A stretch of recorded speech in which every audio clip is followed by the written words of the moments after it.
Hey, Steve, how many stop sets do we have before the first quarter?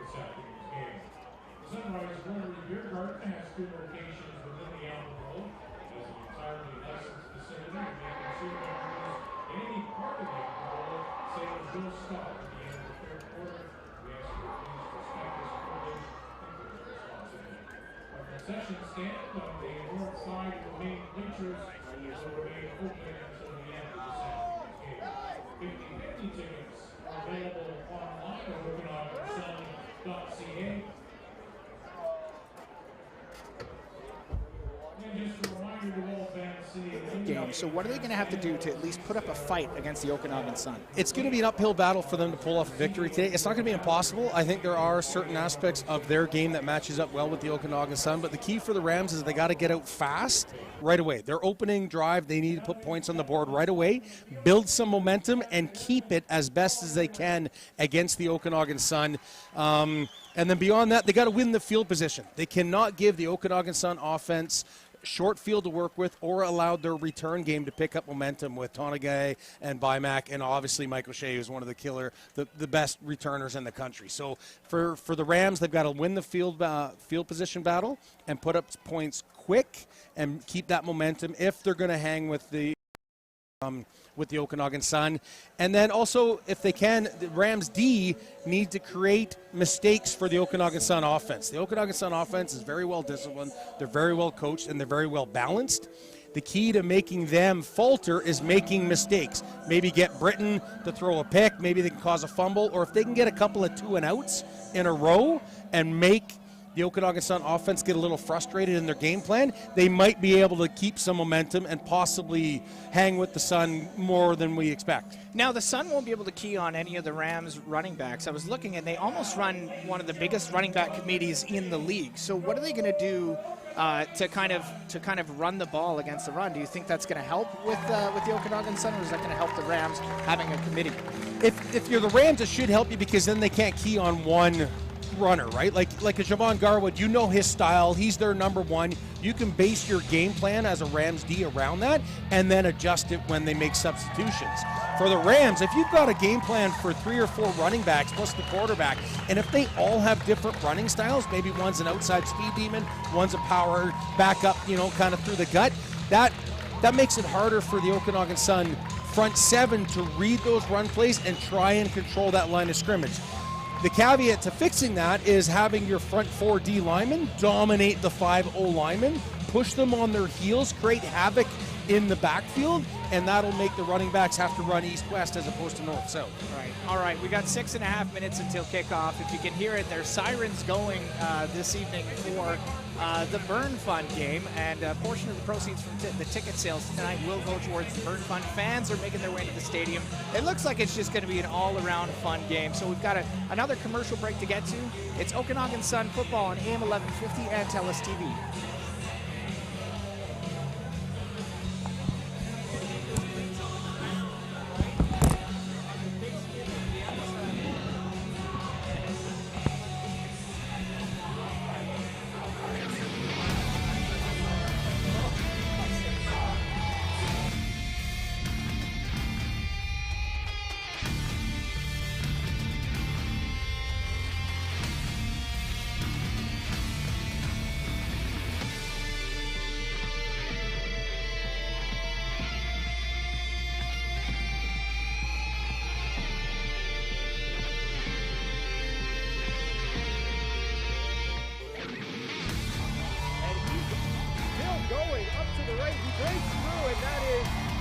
Successful return for the Okanagan Sun right here. Takes the handoff. And he throws towards the end zone and he's caught.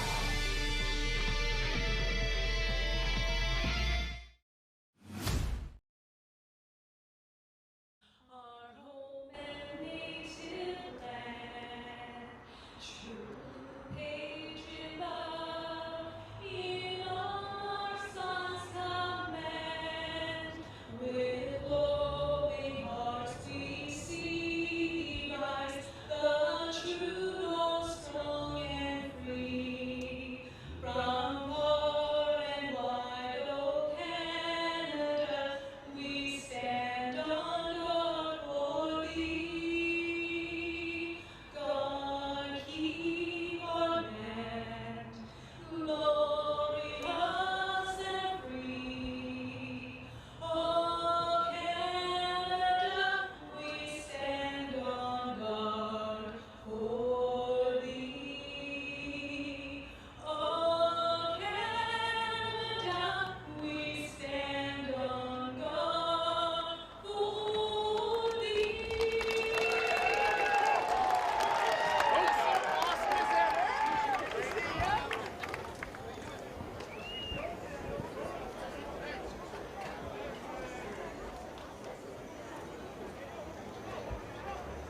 right, the captains have just met in the middle, and we're about to make the coin toss. I'm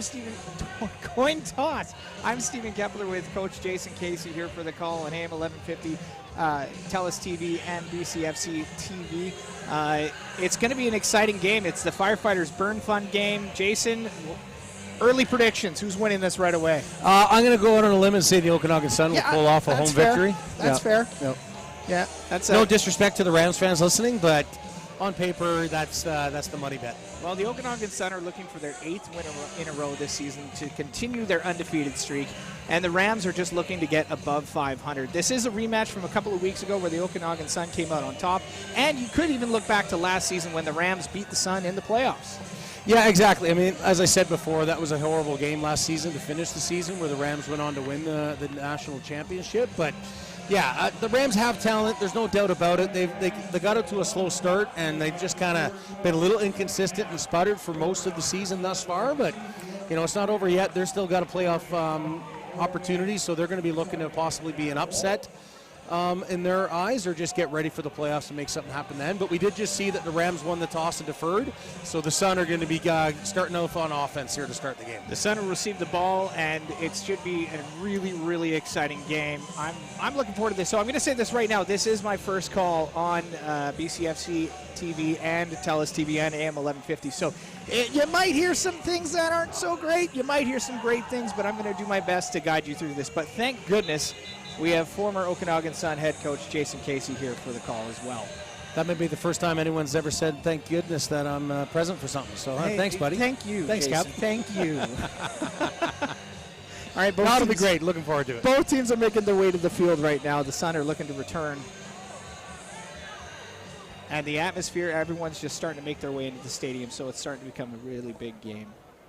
And the Sun have back there their return powerhouses, number 11, Mike O'Shea, number 6, Tonagay. They're just two of the best, if not in the conference, let alone the country. And we'll see if the Rams are smart and pooch it in front of both, or at least to the right side where Tonagay is, and keep it out of the hands of O'Shea. All right, the Rams are lining up to kick.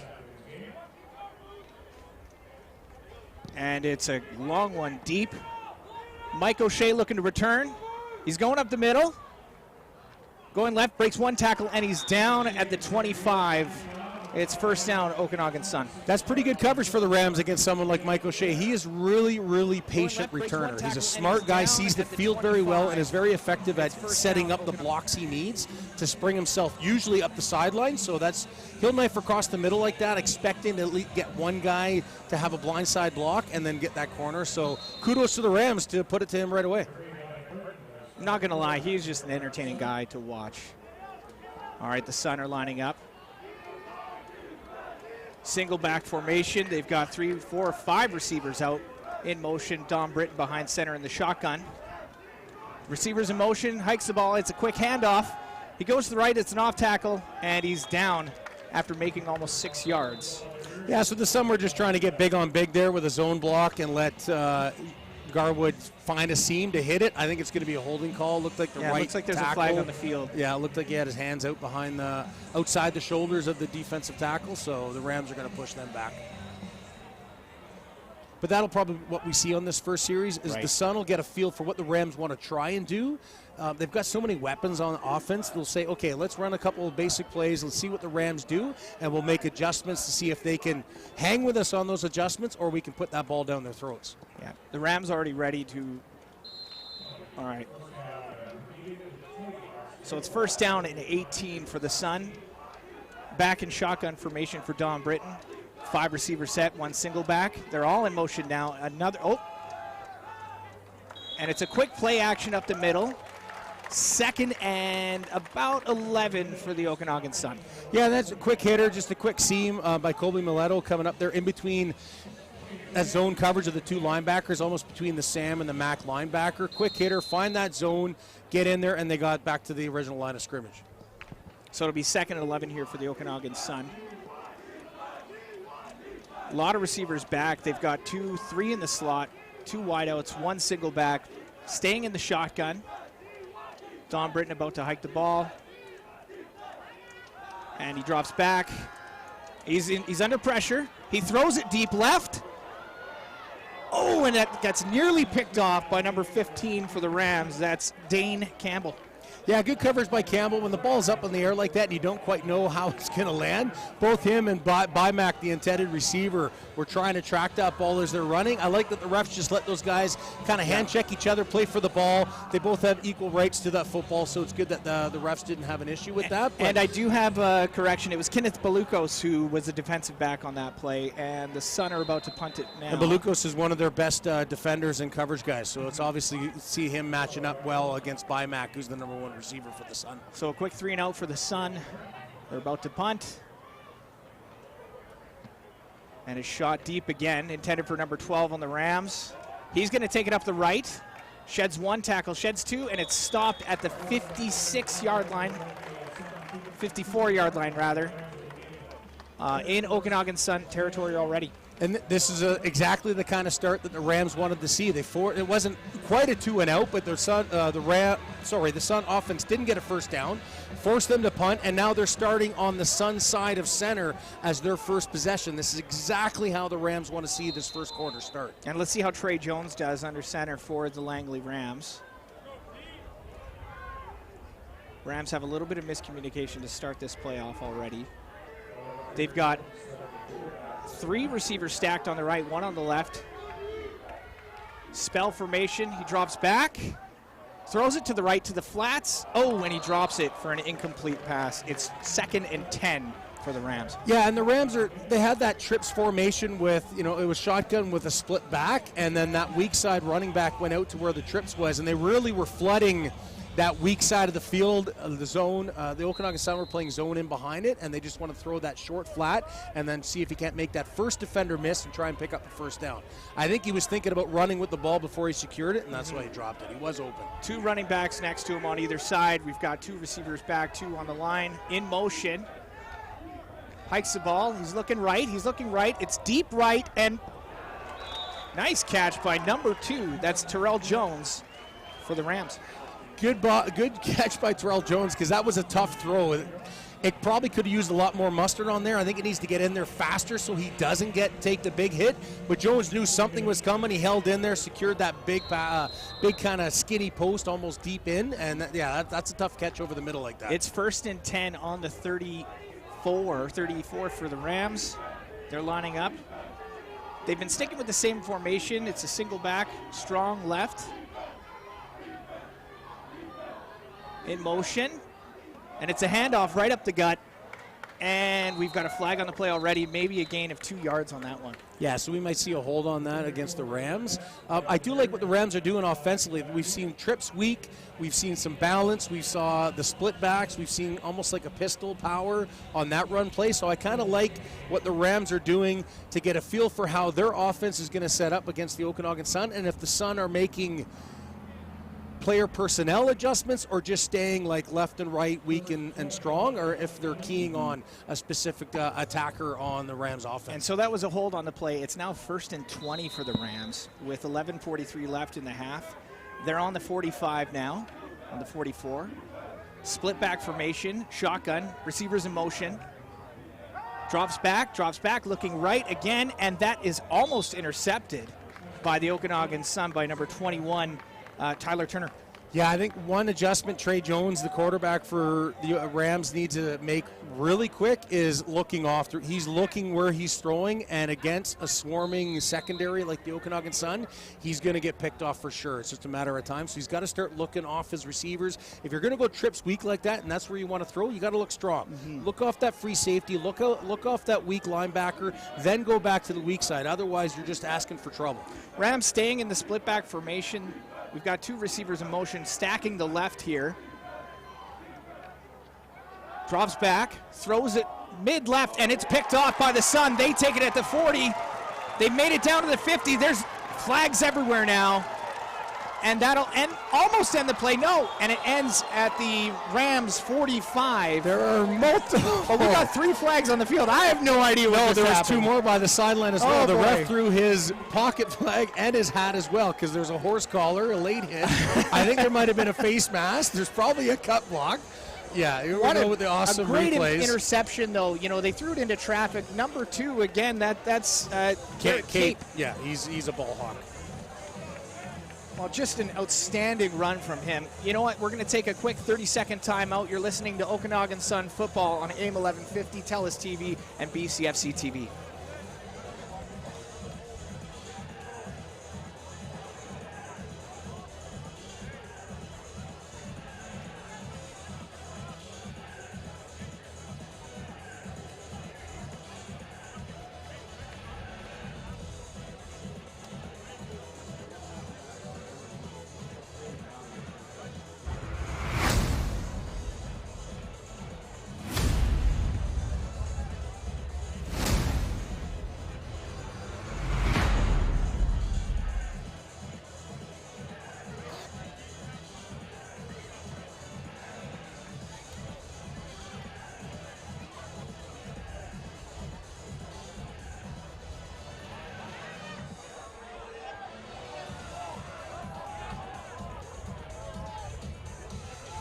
Might have saw one of the O-linemen for the Rams when he tried to make the tackle. I think he did swing as Kate cut back. I think there might have been a face mask. Like, it wasn't a great, it wasn't like a 15-yard face mask penalty. I think his hand just went across. Those are the only two that I think I definitely saw. So chop block.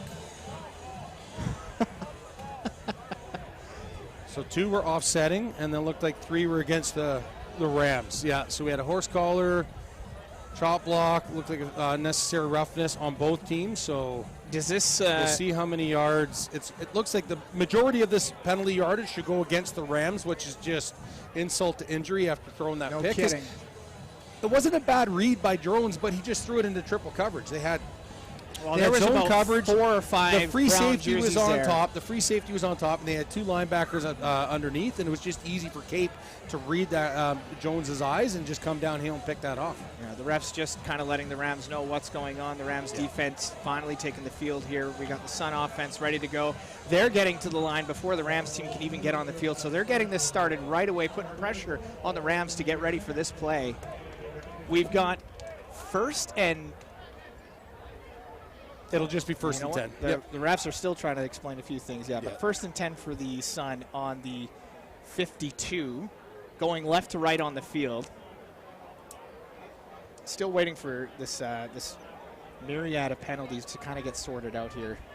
You don't see it that often, this many flags on the field. No, but that's often what you see when you've got a great return coming down on an interception. You often see that. The O-liner trying to make a play. No one wants to give up pick 6, so they're trying to make tackles. It's not in their skill set to make those open field tackles. The onus should not be on your hogs to try and make that, so that is where things can go sideways when you're trying to stop a defense from taking an interception to the house. And, yeah, unfortunately, just got caught with that horse collar towards the end. So we've seen some penalties that have been the mistakes on both sides on opening drives. Neither team can afford that, most certainly not the Rams. And then to give up a big pick like this and a big return and also pile on penalty yards against it, this is certainly not something that Coach Hannaberry, the head coach for the Rams, wants to see his team do. So they're going to want to kibosh this right away. Calm down the offense. Say, look, we know we can hang right now. We're moving the ball. We've had some great plays. Let's just get back into our game plan and start executing our offense. Sun just getting ready here. It's going to be first and 10 on the 44 here. The refs still discussing what's going to be happening with the next play. These are those moments in the games, Jason, where teams can get pretty. They can start to get a little tired when the refs are trying to decide what's going on. Teams can really lose focus fast. Especially the Rams in this situation. They're the team that just gave up this pick with a good return and a lot of penalty yards against them. There was a penalty against the Sun in that melee as well, but there was 4 of them going against the Rams. So to allow the Okanagan Sun to have a good field position, and now we're seeing them go back to the original. So what has just happened? The refs have just taken it back to the 52-yard line. It'll be first and 10 for the Sun with 10 minutes and 53 seconds left in the quarter. This has been very confusing. Yeah, I'm not going to pretend to know exactly what the refs were discussing there. It's obviously in favor of the Sun. They had the pick and only one those penalties, so we'll see if the Rams can get play is underway. Sunner in shotgun formation. Receivers in motion. He goes to the left. It's just a quick toss to the flats. Wide receiver out. He takes it down. He's got 10 yards. He's got down at the 40. That's number 14. Micah Siebert with the grab there, getting about 14 yards. Yeah, and I think the Rams had numbers there. I mean, the Sun love to do those quick hitter screens on the wide receivers, but the Rams at number 23, the DB Moses, came down. If he's breaking down tighter to Bymek, he's not getting that big yardage. He's able to make that tackle maybe for a 4 or 5 yard gain as opposed to a 20-yard gain. Sun setting up for the play. Again, they're sticking with shotgun formation with the single back. We've got a crackback, number 1, and he's going in left. It's another screen. A lot of miscommunication on that play. We weren't sure who was intended for, but a kind of a neat play. They were trying something different. Yeah, the Sun will do that. They'll pull their backside receivers across to that, whether it's from strong side to weak side or vice versa. That was Kobe Mileto coming across the field like that. And that is smart by the Rams defensive ends to recognize that the Sun love to do that. And when they're looking for those quick hitters, the ball is not going to have a lot of arc on it. Get your mitts up, knock that down, get in that passing lane of Britton, and make him either have to pull that ball down and go to a second or third read, or have to run where you can get some licks on the quarterback. 2nd and 10 for the Sun. They're on the 40. Dom Britton in the shotgun. He drops back. He's looking, he looks right, and it's deep right with nobody in the zone there. It will be 3rd and 10 for the Sun, and they're going to be sending out. I'll be surprised if they go for a punt here, but what do you figure, Coach Jason? I think they've got Atwood's got a strong enough leg to put 3 points on the board here. I like the zone coverage that the Rams just did there. That was coverage. Britton he was stuck in the pocket. He knew he had to get the ball off quick. As the clock was ticking, they didn't want to get sacked. They had a really good pocket protection for him initially, but the Rams were condensing that. And the Rams secondary had great zone coverage behind, and he had nowhere to go. The Sun, I would have thought they'd go for a field goal. I thought they would go for a field goal here, but if you're looking at it, it could be a 50-yarder. Punt it deep, keep them deep. So the Sun punt it deep left. It looks like it's going to be returned by the Rams. He's taking it left. He's going wide left. There's a flag on the play. He's at the 20, and he's taken down at the 25. That's, again, number 12, Ryan Gosen for the Rams. That's a good return by the Rams because the Okanagan Sun have been the premier coverage team in the conference. They have such a disciplined coverage team where they get into initially they put their first 2 or 3 guys in and attack the returner, and they've got good containment. So I don't know if the only reason they got around that containment is because there was a hold on that return, or they're setting up something where if they can force the Sun to continue to have to punt, they may get an opportunity to get some big returns against this Okanagan Sun containment. Yeah, it's very rare that you're going to see the Okanagan Sun punt this often, especially in the first quarter. There's 9 minutes and 15 seconds left in the game. We're going to take a quick 30-second timeout here. You're listening to Okanagan Sun Football on AM 1150 and BCFC TV and TELUS TV for JDS Energy Mining.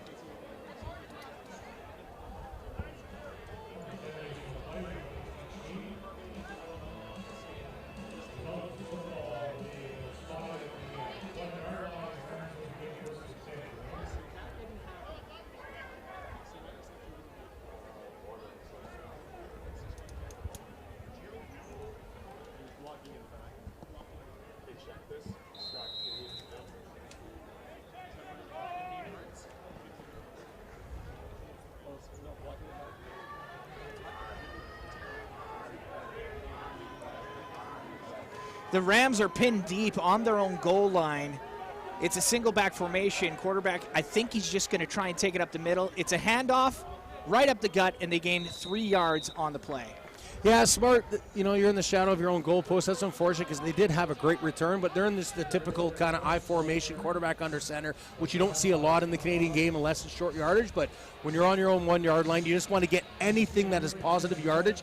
Try and possibly get yourself into a 2nd and short. This is not exactly the 2nd down yardage the Rams would have been hoping for on when you go into a power I like that. But let's see what they can do on the 2nd and long. It's 2nd and 6. 2nd and 7 here. Rams, again, he's under center, motion. They're going to hand it off to the right. He's going to take it right up the middle again for a short gain. We're looking at 3rd down for the Rams and 3.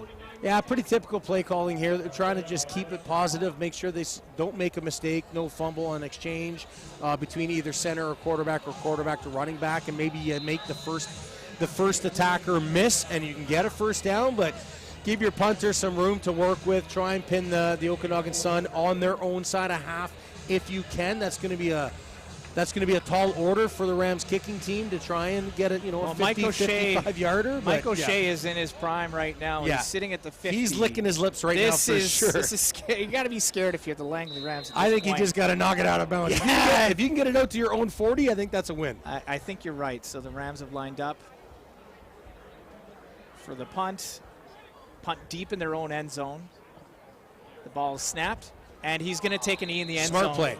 Take a safety.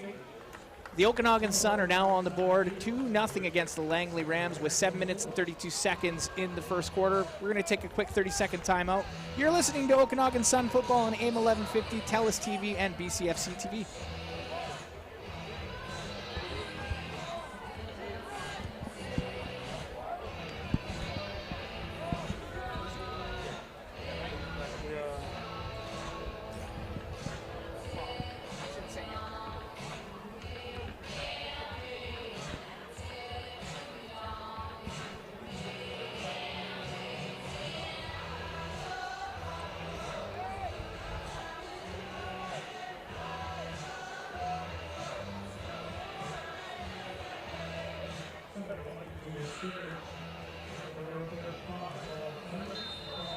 All right, if you're just joining us, the Sun are up 2-0 after that safety for the Rams. Smart play by the Rams. 1st and 10 for the Sun on their own 35.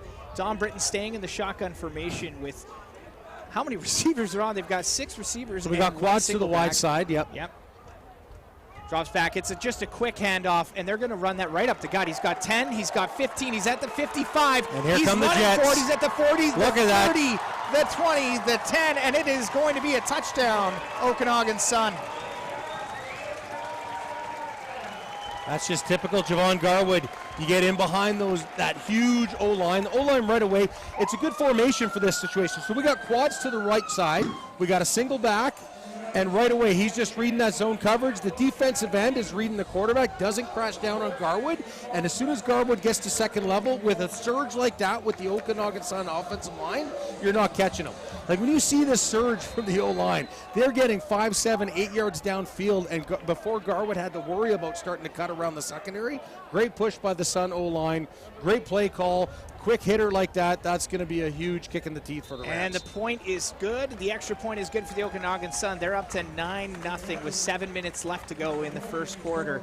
The Langley Rams are looking at a really tall order now for this game. Well, yeah, this is something. The Rams don't want to allow the Sun to start getting into a melee of points, just start piling on points. And this is actually something that I thought the Okanagan Sun offense should do all game, is churn big yards consistently to put the Rams defense on their heels. So the Rams D got to make some adjustments. I think they got to start putting some pressure into that backfield, make Garwood either run east-west or make Britton have to scramble on pass plays and try and curb the momentum that the Sun have going on right now and see if this is just an anomaly in their game plan or if the Sun are going to start controlling this game. All right, the Sun lining up to kick.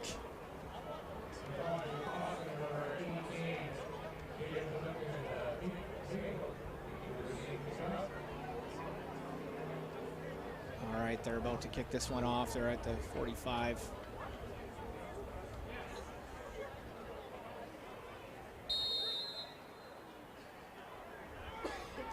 And it's up. It's going deep, almost into the Rams' end zone. And will he return it out? He's going to try and return it out of the end zone, and he's at the 1. Oh, boy. Now, what would have you wanted them to do there if you were coaching the Rams right here? Do you want to take it in the end zone? Do you want to take a knee? Give up that ruse, right? It's just a ruse on this. So give up the 1 point and not have yourself back. But that's tough. Like, if you don't have that conversation with your returner ahead of time, say, okay, if A happens, we do this. If B happens, you do X.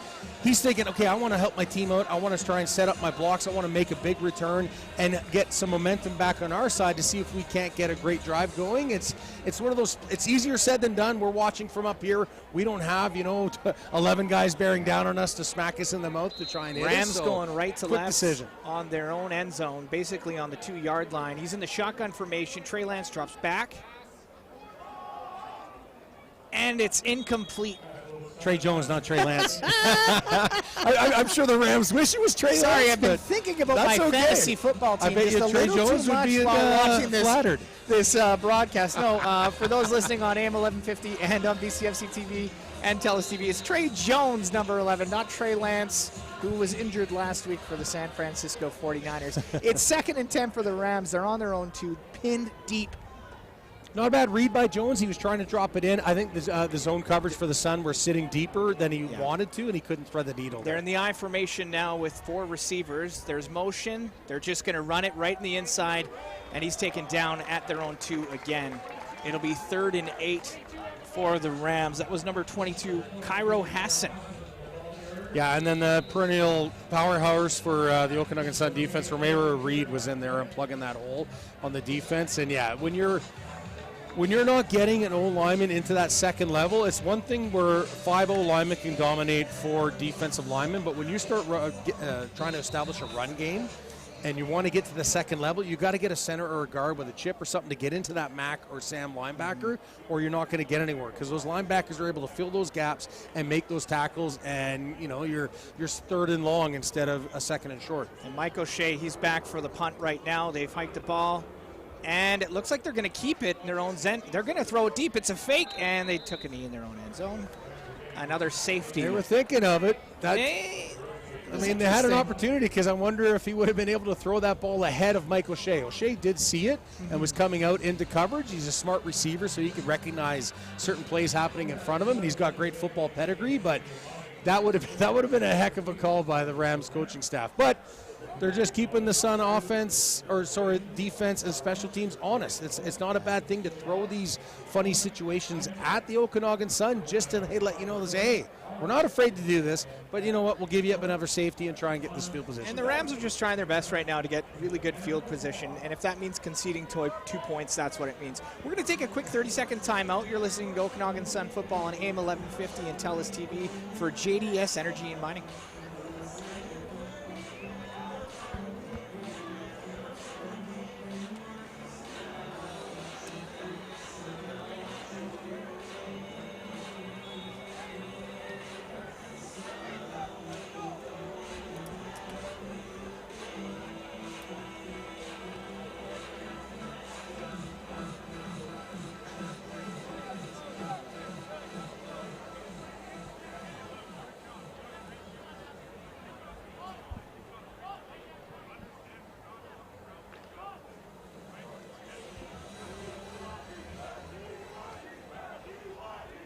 All right, the Okanagan Sun offense looking to get to work on their own 25. It's 11-0 for the Sun. Don Britton staying in the... And it's just a quick handoff again for the off tackle, and we've got 2 flags on the play. It's taken down in the Sun backfield. Be another holding call This against looks like the it's Sun. coming back. But we can see on this formation, so we've seen this before where Colby Mileto, number 1, will continue through. So it's a similar formation and movement for the Okanagan Sun, but then he knifes up as a fullback, and then they have a run play behind it. So it does actually keep the Rams defense honest, because when you see that slot back coming across the formation, you can't just bail with a halfback or a linebacker, because then the Sun will just run up the gut on you and you're outmatched in the tackle box. Lots of motion happening in this game, and we're at 1st and 20 for the Sun. They're pinned at their own 15. Mike O'Shea back to center, Don Britton back. Single back formation, he's by himself, and he's going to get sacked on their own 5. That's Beauty call not by the ideal, Rams. but what an incredible blitz. That was a great blitz call, perfectly well timed at the line of scrimmage. They knifed through right away, so we can see they got the blitzing linebacker coming right up through the A gap, and right away the center had a defensive tackle and a blitzing linebacker. And when you don't have a running back in there to help you with your pass pro, that puts a lot of pressure on the O-line, and then Britton's either got to recognize that and sprint out to try and make something happen outside the tackle box, or throw that ball away. But it was perfectly well timed by the Rams, and now to have the Sun in 2nd and 27, something like that. They're pinned deep, and now the Rams, they really want good field position for their next drive. They're really rallying here. It's 11-0 for the Sun with 4:46 left at the quarter. Sun on their own 6 now. We've got Don Britton with 1 running back behind him. He's got 5 wideouts, 4 are in motion right now. He's throwing the ball. He's dropped back. He's looking right, and it's incomplete. We got a flag on the field. That was intended for number 11, Mike O'Shea. Yeah, I thought actually number 15, the defensive back there, Balukas, their number 1 coverage guy. I thought he might have kind of grabbed O'Shea. I could have just been looking at, no, maybe not. He was just trying to hand check him, but yeah, the Rams are going to decline that. This is a great opportunity for the Rams now. I don't think there's any way, unless we get a great bounce by the Okanagan Sun punt team, that they're going to pin the Rams deep on their own side of center. I think this is a great opportunity for the Rams to start in Okanagan Sun territory and get some points on the board. And that just shows really good focus on the Rams, because when you lose, when you concede a safety and a couple of safeties here, you can get pretty defeating. These 11 points came quick. They all came very did. quick with the 2 safeties. And so to keep your composure, like you said, and your concentration, this is a huge victory for the Rams defense. Sun punting from their own end zone. And he's looking to keep. He might just, and he's going to take a knee. The Sun are going to concede a pair of points here for another safety. Again, I've never seen so many safeties in one quarter in my entire life. It's early in the game. The Sun do have a lead. Yeah, you don't want to risk the chance of the Rams closing that. You got an 11-point lead. They put up a quick 7 points, and you only got a 4-point lead. But these 2 points matters in close games and playoffs. You know, to be Captain Obvious, there's going to be a time where you cannot give up 2 points in the field position.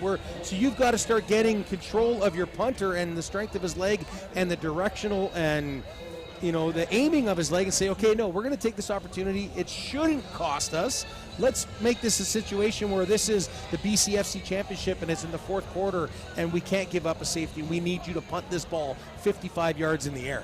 And now the Rams have 2 points on the board. They're on their own 35, going right to left. Again, they're going with that spell running backs. He's guarded almost with 2 running backs on either side. Number 11, that's Trey Jones. I'd call that trips week split. That's what I would call that, for those who aren't familiar. That would be for me. Thanks, Jason. Trey Jones takes the snap. He drops back. He's looking left, and he's taken down at the 32 by number 9. That's Keelan Thomas, who is just a perennial defender. He's so good. He's a perennial favorite here with the Okanagan Sun. He's just so quick and powerful off the line of scrimmage. Even Romario Reed was coming off the edge there as well, but that's a coverage sack. Jones had nowhere to go. They were in zone coverage. The receivers couldn't find any open windows in their short and deep coverage, and Jones knew that pressure was coming, and he said to protect that ball and take it. 2nd and 14 for the Rams now. We've got 4 receivers out. Trey Jones snaps the ball from the shotgun. He drops back. He's looking left. There's just a ton of Sun guys, but number 34 catches it. He's taking up the middle. A quick shovel pass to give him at least 12 yards.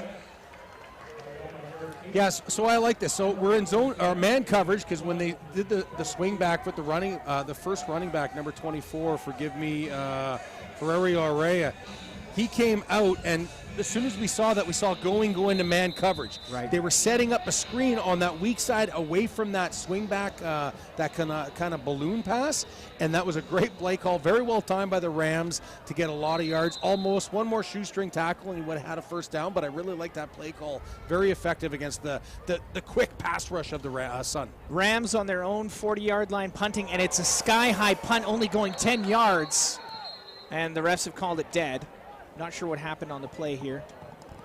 Yeah, when it gets hung up like that, when it's pretty much right at the line of scrimmage, they'll call that dead for safety, because guys aren't expecting it to and only go 5 yards. Exactly. Someone could get trucked. And thank goodness they added that rule. Yeah. The caveat to that is, if I'm the Rams, you know, when the kicker knows he shanks a ball, he can just go and get that ball. The kicker doesn't have to give a 5-yard halo in the Canadian game, or anyone behind him. So he can go down and get that. You teach your punters, when you shank it like that, go get that football. But it would have been blown dead before he had an opportunity. 1st and 10 for the Sun on the Rams 46. Don Britton hikes the ball. It's just a quick handoff right at the middle, and he's got time. He's got room. He's running again, untouched, dropping 5-6 tacklers. It'll be 1st and 10 for the Sun on the Rams 10. The Okanagan Sun O-line are absolutely manhandling the front 4 and the inside linebackers of the Rams. I don't know if they've got to start condensing that, bringing in maybe their weak side halfback or whatnot, but right now, the Hogs for the Okanagan Sun are loving the tempo of this game and the play calling of the Okanagan Sun. Now it's 1st and 10 on the 12. Dom Britton drops back. He's rolling out to the right. It's going deep right, and it's caught. That's a touchdown, Sun, to number 84, Noah Bymack. Again, Bymack's just churning up lots of yards. He's well over 20 yards a reception this season. And you can just see him, he's just doing almost like a skinny post seam, and then he breaks off. He sees that Britton is going to scramble, and he's the only receiver out there with 3 guys in coverage. You would hope that someone in the Rams secondary would have picked him up and been right in his hip pocket, but that was a gutsy throw. Perfect. Threw him open. Didn't throw it short. Didn't throw it behind him where the defenders were. He threw it, kept leading Bymack to the outside of that end zone, and just a beauty play. Just nobody deep enough to cover Bymack there. And with Dom Britton rolling out, you didn't know if they were going to run or pass. A few guys bit. And Britton's very accurate on the run. He's got a cannon for an arm, and whether it's just drop back passing or on the run, he's very, very accurate. It's 18-2 for the Sun in the first quarter with 1 minute 45 left. We're going to take another 30-second timeout. You're listening to Okanagan Sun Football on AM 1150 and BCFC TV and TELUS TV.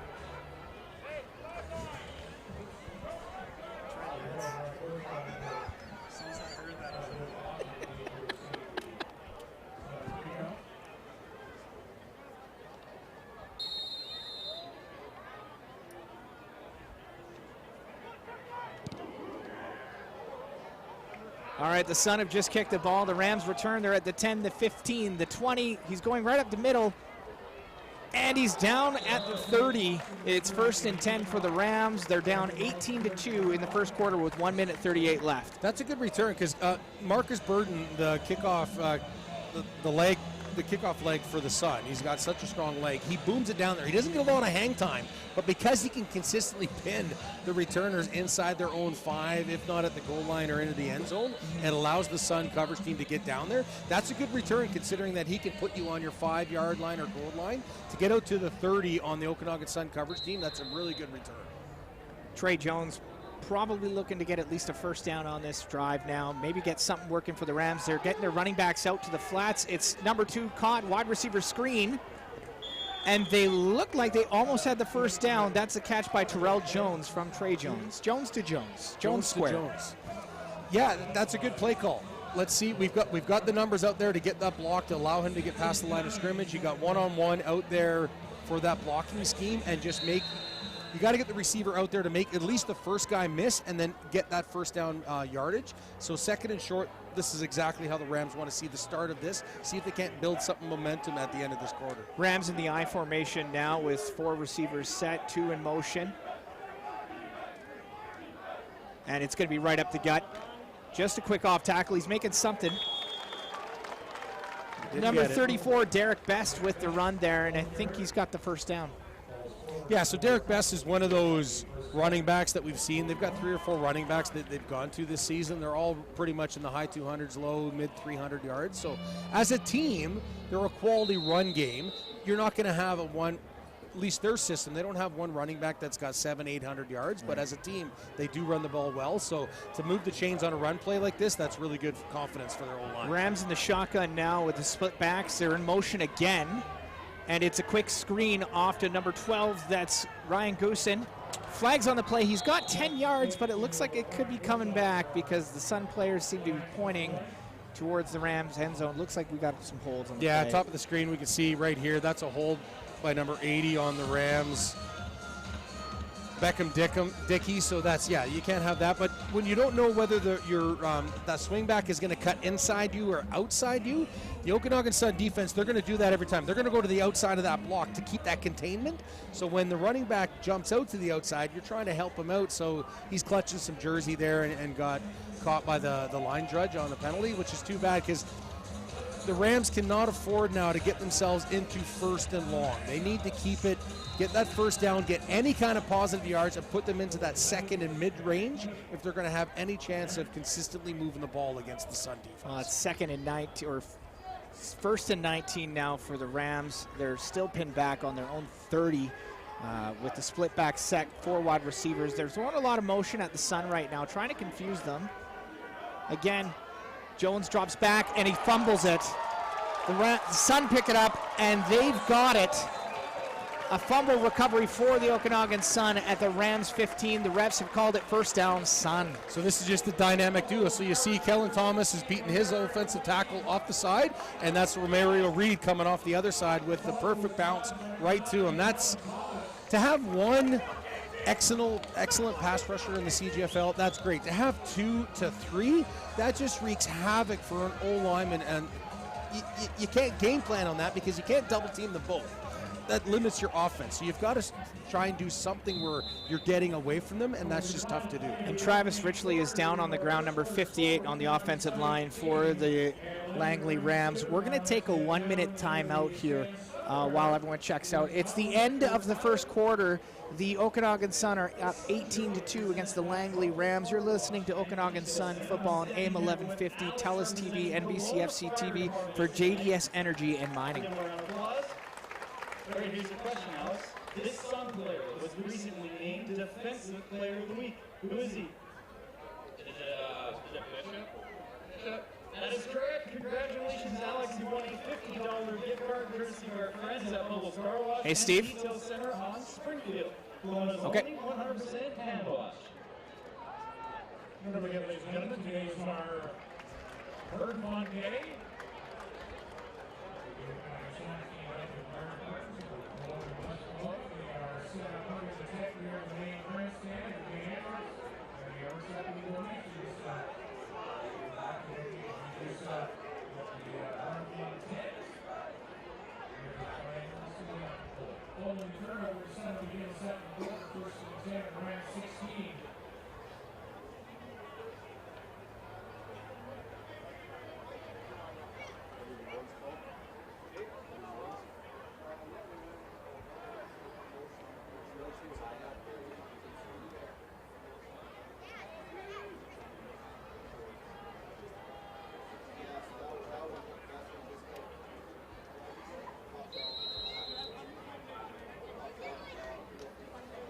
All right, the Sun getting to work on the 15 now. It's 1st and 10. Don Britton, he keeps it, throws it deep right, and it is caught. That is an Okanagan Sun football. Another touchdown. Beauty play call. So it was play action pass by the Okanagan Sun. We had flood formation, which you kind of have 3 receivers to one side, strong side, 2 to the weak, with a single back. Play action pass just rolls out to his side. And this was man coverage. That was pretty good coverage, almost a double team. They had the free safety over top and then the man coverage on O'Shea. But again, like we saw in Bymac's touchdown, Britton is so accurate. He throws Mike O'Shea open, continues to lead him, throws him to the outside where only Mike O'Shea could catch that ball, and if not, it's a pass incomplete. And if you're just joining us on AM 1150, the Okanagan Sun just had a very nice touchdown, and it is 25-2 for the Okanagan Sun to pretty much start the second quarter with 14 minutes and 45 seconds left to go. It's the Firefighters Burn Fund game where a portion of the proceeds of ticket sales will go towards the Burn Fund, and it's not looking good for the Langley Rams right now. They are in deep. No, we're seeing the Sun starting to put together the package we expected them to do. They're dominating on the line of scrimmage on both sides of the ball. Their defensive coverage are being ball hawks, and they're swarming. They're putting pressure on the Rams' offensive backfield. We're seeing the Okanagan Sun offense dominate, moving the ball at will.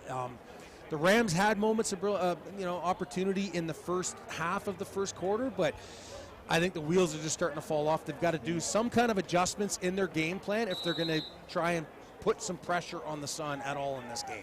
And the Rams head coach, Derek Henneberry, he's definitely doing his best to get his team ready, and they've fumbled it on the kickoff here. They're returning it on their own 10. Takes it up the middle.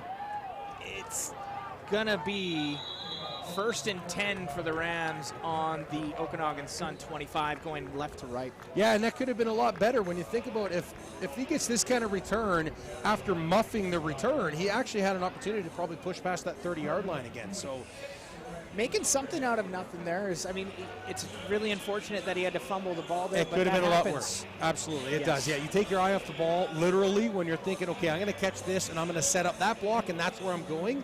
So if you're thinking of that before you secure the ball, this is what happens. If it comes off your face mask, hits your shoulder pad, comes off your chest pad, whatever, it does happen, but you got to secure that ball when you're already well behind in this game, and every little mistake is going to cost you even more.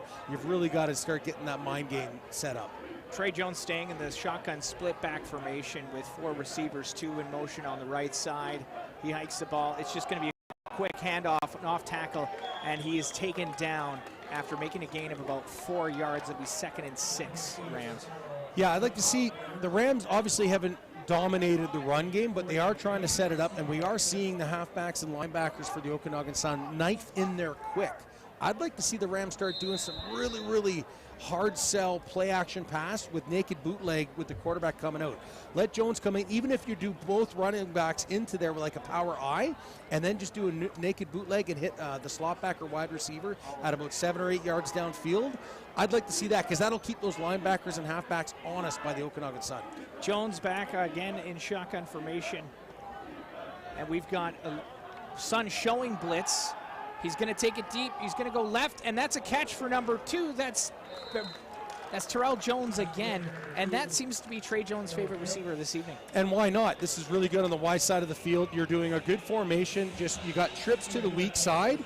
It's a lone receiver. See, are they going to go man or zone in behind him? And if there's an opportunity where he can break in, for that deep out past first down yardage, I think Trey Jones is going to take that all day long, and they should. If the Sun are going to give that to them and allow them to capitalize on a 2nd and long, absolutely they should take that. It's 1st and 10 on their own 42 again for the Rams. More in motion. It's going to be a quick pitch to the right. And a quick spin move for number 22. That's Cairo Hassan, and he's taken down after getting just a gain of 2 yards. Yeah, so I like this play call in this formation. Unfortunately, the Okanagan Sun defense are a lot quicker right now than some of these receivers when they're setting up those blocks. So even though Hassan had an opportunity to try and do a cutback, you're not going to get there when you're already 4 or 5 yards behind the line of scrimmage. That's something where you just need like a straight north-south kind of running scheme. And when you do a cutback at 3 or 4 yards past the line of scrimmage, you get into 2nd and short instead of 2nd and long. 2nd and 8 for the Rams here, and they're sticking with their 4 receiver set. They've stacked the left side with trips, 2 in motion, split back on the shotgun. Jones drops back. He's going to throw left to the flats. It's caught. And again, Trey Jones, sorry, was that Terrell Jones again, or was that a new receiver? No, there was a new receiver coming out. They were kind of threatening him up the post. So that was Van Nguyen that was coming. Yeah. So I think the Rams are showing that that's going to be against the Okanagan Sun. I was watching the pass downfield, so I didn't see where this penalty might be. So it looks like unnecessary roughness against the like Sun. roughing the passer. And it looks like Kellen Thomas is trying to plead his case, which you're never going to be able to get that against the refs, but he's just that's asking the ref right now, like, what are you looking for? What did I do wrong? He's really just checking for more information. He obviously doesn't want those penalties against him. He's a competitor. Even if you're up 25-2, the guy's not going to give up. Now the Rams are going to start at the Sun 44 rather. It'll be 1st and 10. Well, we got another whistle from the refs here. They just got to change the marker to first down. Yeah. There we go. Game back in play. We got strong formation on the right for the Rams, but they're going to stay in shotgun because they're really backing off of the blitz from the Okanagan Sun today. Yeah, they got to do something to give Jones enough time in the backfield. I really like the idea if they keep going outside the tackle box, gives them more opportunities. And it's a quick handoff to number 21, and he's going to take it right down the tackle. He's going to get about 4 yards. That's Colton DeJong. Another big running back, though. Yeah, they've got a lot of good size, but So they're trying to pull, so you can see the strong side guard, number 51 for the Rams. Bakey, who's trying to pull and kind of counter, so you're bringing that misdirection and bringing that full, running back to the weak side, pull that play side guard. But it's tough when the front four for the Okanagan Sun are so quick. If you're going to have a pulling guard or tackle, they've got to be quick to get off that line of scrimmage and get out there ahead of that running back so you can make a play and not allow that defensive tackle to get in behind you. Trey Jones staying in the shotgun. Receivers in motion. He's dropping back to pass. He's looking left, and that is caught. Oh. That's another. Is that another first down? No, they did drop it. I thought that was going to be a beauty play. It was put in a perfect spot. We can see here, so just a deep out by the slot back coming across. And that would have been a great. Had it in. That would have been a great first down conversion. Oh, that's unfortunate. Again, that was intended for number 83, Aaron Linden. And it's going to be second and 8 for the Rams here on the Sun 42. Yeah, those are just great routes. We had the wide receiver on that side just did a great seam clearing that out, knowing they were going to go that deep out, just 2 yards past the first down marker, and that's an unfortunate missed conversion for the Trey Rams. Jones really working hard at trying to get the ball out of his hands quicker this time. He's going through his motions faster. He doesn't have much time to throw. He's in the shotgun. He's hiked the ball again. Extra blockers. He's throwing it deep. And that's going to go incomplete, intended again for number 2, Terrell Jones, his favorite receiver. And the Sun they're going to send out their punt team. Yeah, and we can see the Rams, they're being a little smarter on their left side tackle, or they're chop blocking the DNs coming off. The wide side didn't, the right tackle didn't, but the left tackle chopped, knowing he had a running back helping him out behind. So he's just slowing down that pass rush with those defensive ends. If you keep chopping at their legs like that, they're going to start thinking about that, and they're not going to come off the ball as hard. That's going to give your quarterback that half second, 3/4 of a second where he can make maybe into his second or third read instead of just having to throw the ball to his first read. And that's my apologies. That was on third down for the Rams. So now it's 1st and 10 for the Sun on their own 42. We've got 5 receivers on the pitch. It's going to be a quick handoff off to the left. Again, he's running wherever he wants. It's a 1st and 10 at the 50 after about a 20-yard pickup for the Okanagan Sun. Javon Garwood, he's second in the conference for rushing yardage. He's got the best yards per carry for any featured back. He's already at 8.1 yards per carry going into this game. I think he's got to be at least averaging probably 12 to 14 yards this game alone. So he's just that running back that if you don't get pressure into him right away in the backfield or at the line of scrimmage, if he gets to second level, he's going to make you miss and churn up big yardage. 5 receiver set again for the Okanagan Sun. Britton in, and it's going to be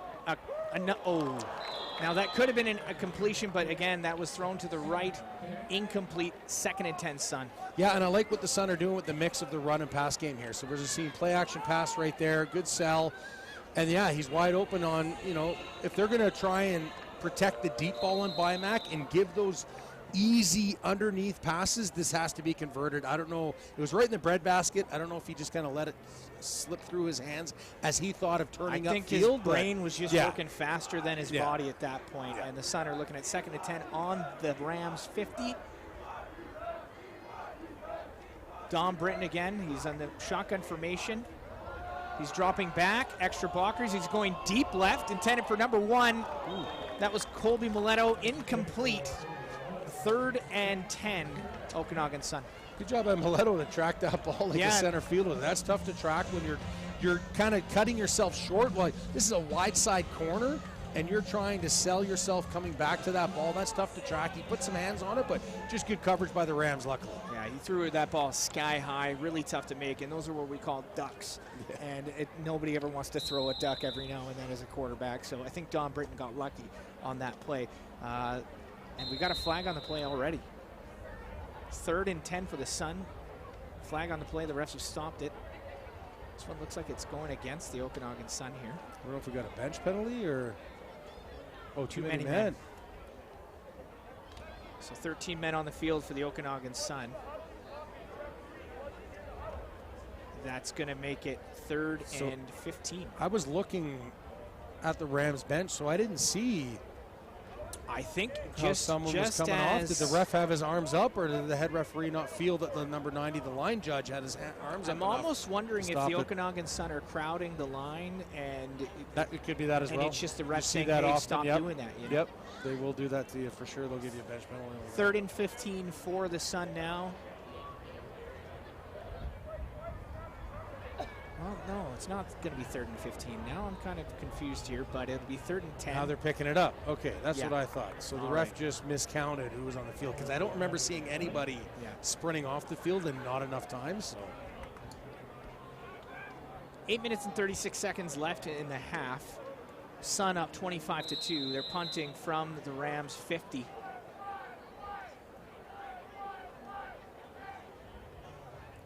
It's punted. Oh no, and it's fumbled. He's going to keep it, and he's going to run it up the gut. The Sun gain 2 yards on the play.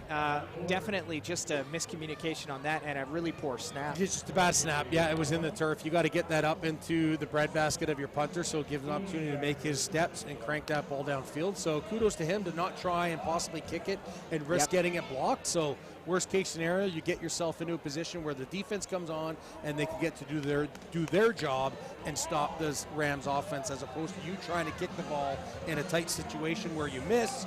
It's a short kick that maybe bounces off the back of one of your own players, or the Rams get pressure on you and block it. Yeah, you don't want your guys to play hero when you're up this much, and really you don't want guys to play hero ever when you're running a strong football club like the Okanagan Sun. So the Rams get to work on the Sun on their own 50. It's 1st and 10. A little bit of communication from Trey Jones there with his running backs. He's got split back set. 2 receivers in motion on the right. It's trips, and there's more guys in motion. He's going to go for a screen right to number 2. That's Pachuch Michael. And he's going to take that almost 9 yards down to the 51 in Okanagan Sun territory. Yeah, so we see good cut by him. So we see this wide receiver screen. So Terrell Jones, and just cuts back in. So that was, he read the block of his other receiver and came inside, and it was just a miss tackle by Palmerin as the DB for the Okanagan Sun. But good play call, good read and execution. A 2nd and 1. This is a perfect situation for the Rams to start doing something as we get into the halfway point of the second quarter. Rams going left to right. They're on the Sun 51. It's 2nd and 2. Split back formation. 2 receivers on the right in motion. They've hiked the ball, and he's going deep to number 83, and that is incomplete for Aaron Linden, and he is going to be reliving that memory all day, because that's a tough one. You don't want to drop that pass. No, this should have been completed. There's no reason why we caught the free safety was caught short there. He already beat the coverage in Turner, which is rare. Usually Turner's right in the pocket. But when you get an opportunity like this on a post pattern to throw over top of the free safety coverage and where your receiver is getting that separation, you've got to capitalize that, especially in the type of game right now the Rams have got themselves in this first half. Yeah. Tough. All right, so the Rams are looking to punt. They're on the Okanagan Sun 52. It's 3rd and 2. 7 minutes left in the second quarter. 25-2 for the Sun.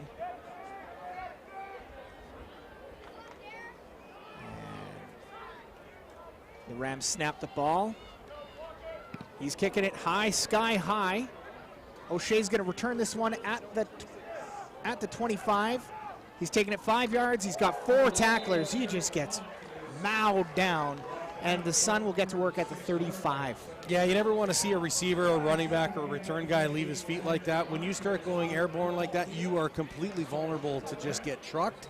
He's a smart player, though. Normally we don't see that. He was just trying to kind of leap over one guy. He wasn't trying to jump really high, but there wasn't a lot of real estate to work with on that. He should have just taken whatever positive yard he's had.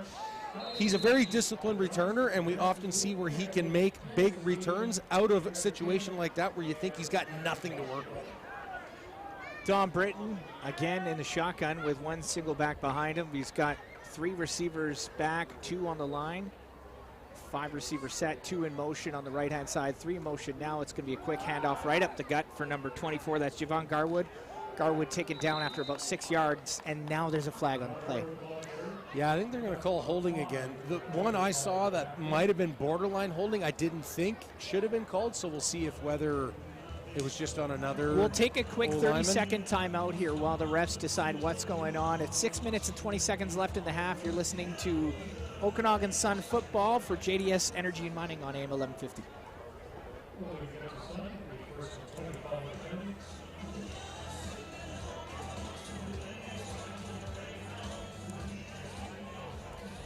Steve, let's make it a full. Oh, never mind. Ignore me. Ignore me.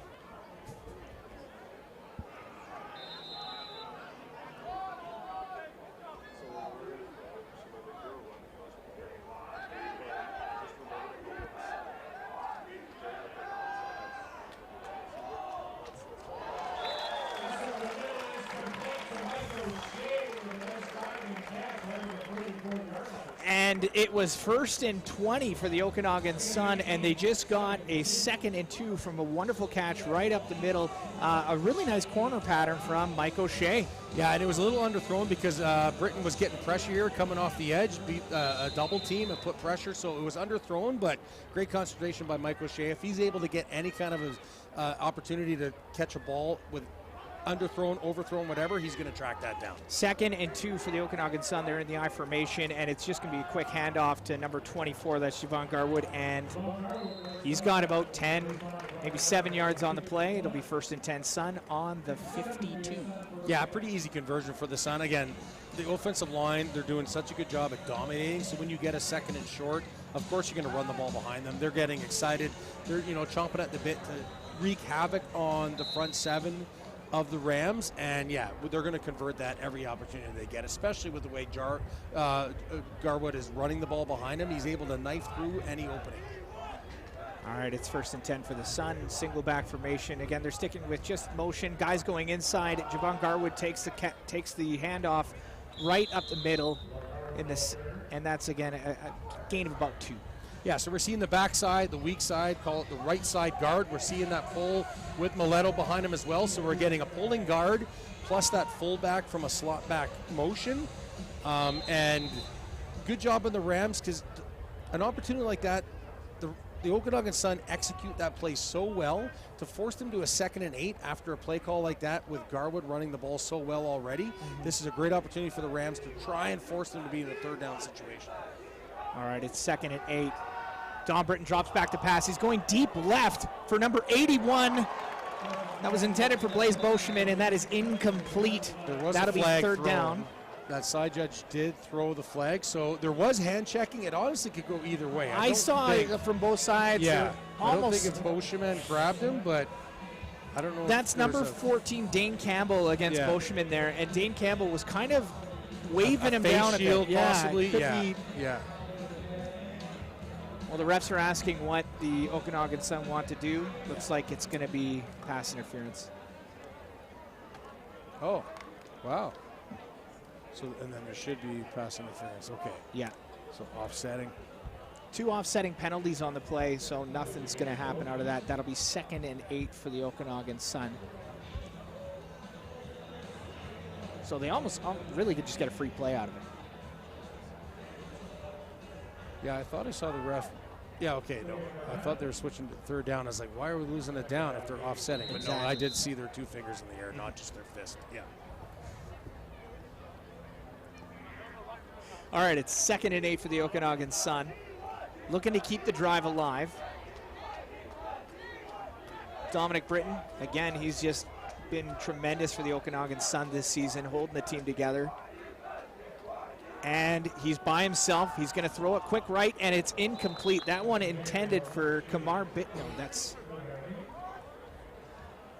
No, I think that was O'Shea.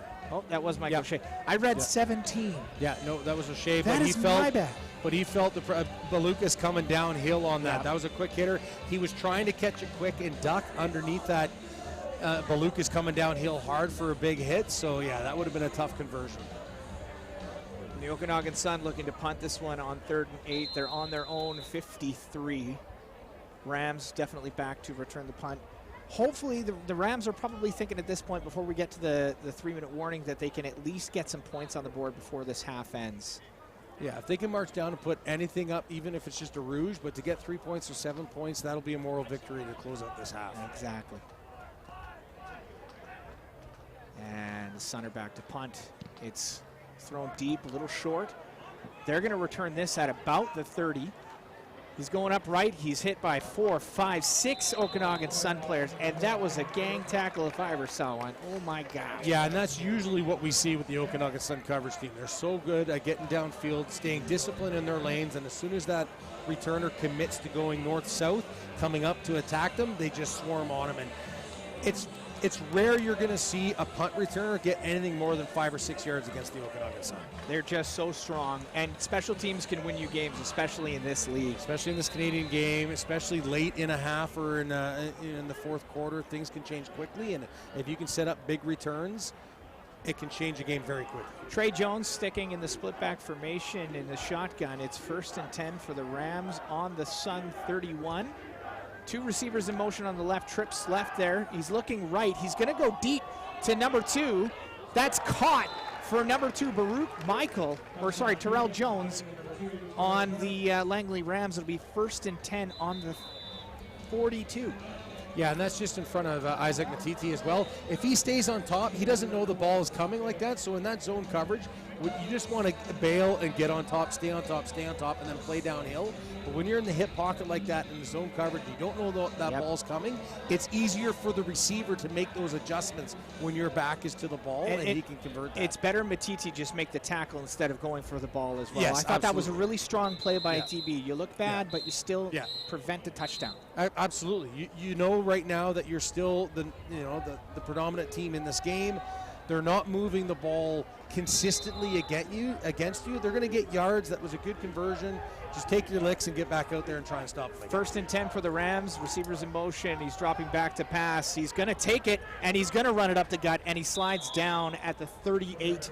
That'll be 2nd and 6, 2nd and 7 for the Langley Rams. Yeah, smart play. Jones realizes that his O-line, the pocket collapses right there. He sees that gap with that containment going too wide and just wanted to go out. It's good. It's zone coverage, so you've got linebackers and halfbacks right in front of you. There's no way that Jones is going to make all those guys miss, so absolutely take whatever yardage you can get like that slide and then live to run the second down play. All right. Split back again. Jones in the shotgun. He's motioning to his receiver on the left there.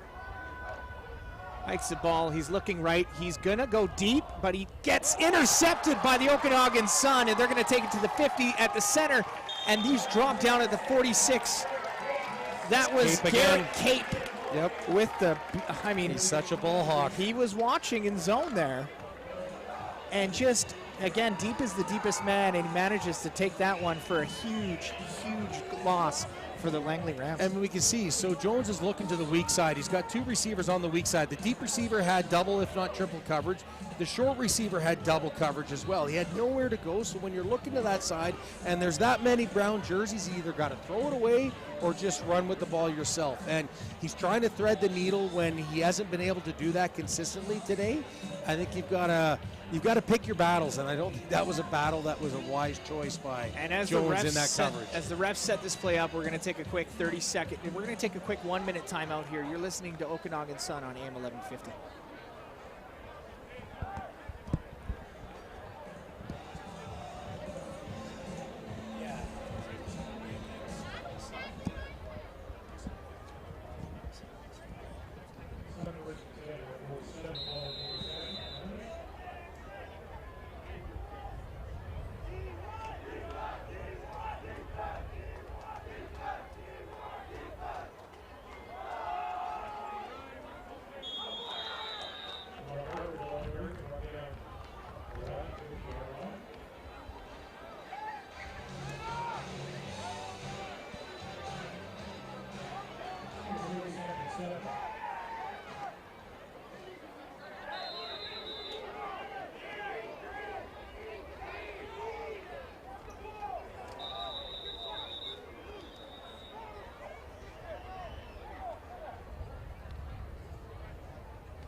1 minute 34 left in the quarter. It's 2nd and 8 for the Okanagan Sun. You just missed a short play by them, but they're looking to get back to work and maybe get a first down here. Dom Britton back to pass. He's alone in the backfield, and he avoids the sack. He's avoiding a second one. He's going to keep it. He's going to go right down the flats. He's going to get a first down. He's at the 50. First down, Okanagan Sun. What a nice gain, and what a good call by Dom Britton there. Absolutely. So he recognized that there was good coverage downfield. He didn't have a receiver, so when he felt that pressure coming and they had to scramble, he knew he lost the window of where this was going to be a pass play. So right there, how long that took, and he already had the ball tucked. But what I liked is Colby Mileto was this play side receiver, and he went deep to take his man coverage and opened it wide open for Britton to run to that first down. Heads up play by the Okanagan Sun. It's 1st and 10 on the Rams 48. Britton staying in shotgun formation with the single back. It's a quick play action, and that's complete. Complete the BIMAC, but I think Britton needs to start putting more mustard in this. He's kind of throwing off his back foot and just slinging it sidearm. Now, he did have pressure in his face, but he's got to put more into that. He didn't have to throw off his back foot there. He did have to throw it sidearm, but he still could have put a lot more mustard on that and allow BIMAC to make a play after the catch. But an 8-yard completion is still good. It'll be 2nd and 2 for the Okanagan Sun. They're in the I formation looking to run. Wing back set now. And yeah, it's again, they're going to do an off tackle to the left. Oh my gosh. And this running back is a treat to watch. Number 24, Javon Garwood, has been elusive in the inside. He doesn't lose speed when he's cutting like that. He's going east-west, then he goes north-south, then he goes east-west again, but the guy is always in 4th, 5th gear, so when you're thinking you've got him dead to rights, he does a half-yard juke, and then he's gone, and he pulls away like the Roadrunner, and you're not catching him. As they say, he's just breaking ankles left, right, center. I saw about 4 defenders fall just trying to get a hand on the guy. And again, he's running on the inside. It's not like he's going out deep left, or he's not like he's going to the flats. It's not wide tosses that he gets the corner and then he just turns up 20 yards. He's in between the tackle box with all the big uns, and he's doing a great job of making everybody miss and still get positive yardage. We're going to take a quick 30-second timeout. You're listening to Okanagan Sun Football on AM 1150, TELUS TV, and BCFC TV for JDS Energy and Mining.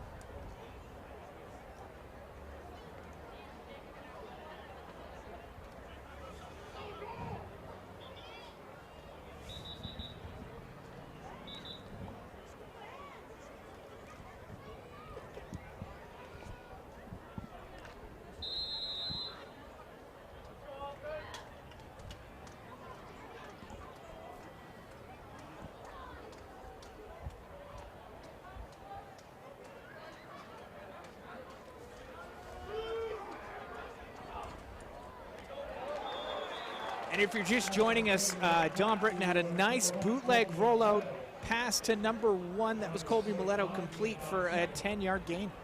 Yeah, so we're seeing good zone recognition by the Sun receiver. So when you see zone, you want to sit back in those openings. You want to stop running, find those gaps between the two zone coverages that you're in between, and allow your quarterback to throw at you. If it's man coverage, you run away from the man. But in zone, you just sit down, and that's exactly what these receivers for the Sun are doing. And they're in the I formation now. 2nd and 2. Dom Britton rolls out. It's incomplete. That one intended for number 84. That's Noah BIMAC again. And that'll be 3rd down for the Sun, but 3rd and 1. Do you think they're going to kick here, Jason, or what? With 30 seconds left in the game. Well, I'm wondering if...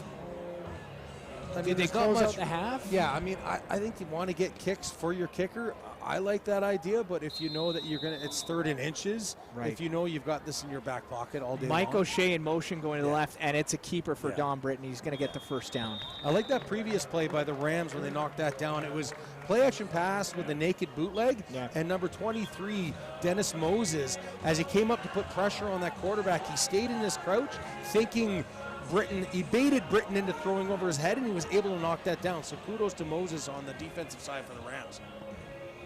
But it was just delaying the inevitable. Exactly. And I mean, it's 1st and 10 for the Okanagan Sun. They're on the 23. It's 25-2 for the Okanagan Sun with 29 seconds left in the half. It's a burn fun game. The Sun just slowly coming down, and you can see at halftime there's some big giant checks about to be brought out. So there's going to be a lot of clapping at halftime, I think.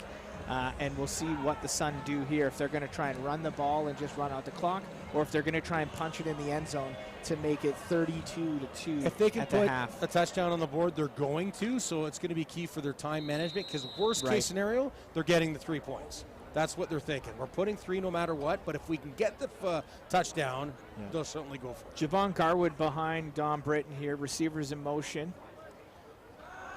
Britton drops back, but there's 3 Rams up on him. He evades one. Oh, that's a huge 15-yard sack for the Langley Rams. That'll be second and almost 25 for the Okanagan Sun. Tough pill to swallow. And there's some chippiness going on there. Oh, yeah. The Rams know that was a perfect play call. They put pressure on him. I don't know if they beat the O-line. Yeah, no, they weren't setting up a screen or anything. So that was just the Rams beating the one-on-one pressure plus the blitz they had coming. Perfectly well timed. And, yeah, Britton wasn't expecting it. He should have. I say, woulda, coulda, shoulda. He should have thrown it away, but the pressure was coming so There's nothing relentless. scarier than having 4 Absolutely. mean guys run at you. Don't you have brothers, Jason? It's scary. I don't fault him for that at all. Absolutely, because he was trying to get himself in a position where he could even throw the ball away. And you know what? We're going to take a quick 30-second timeout here. Hold up. Never mind. Ignore everything I just said. The Sun. Oh, no, we will. I don't know what to do. They've been changing it here. You know what? We're going to blow we're going to blow it dead pretty quick here. So stay with us here on AM 1150 BCFC TV and TELUS TV. Again, shotgun formation for Dom Britton. We've got 6 receivers now, all in motion. He's going to drop back to pass. He's looking right. That's incomplete. And that'll be 2nd and 5 for the Okanagan Sun. Good coverage by Dane Campbell. He's the one that's going to break on this. Just inside receiver coming across, and he breaks on that, knocks it down. But that's a tough pill to swallow, that they put the Sun in a 1st and 5 as opposed to a 2nd and 22, 25. So that was unfortunate that penalty went against the Rams as opposed to thinking it was against the Sun. All right, it's 2nd and 5 for the Okanagan Sun. They're lining up on the Rams 11. Receivers in motion. And he drops back to pass. He's going deep left.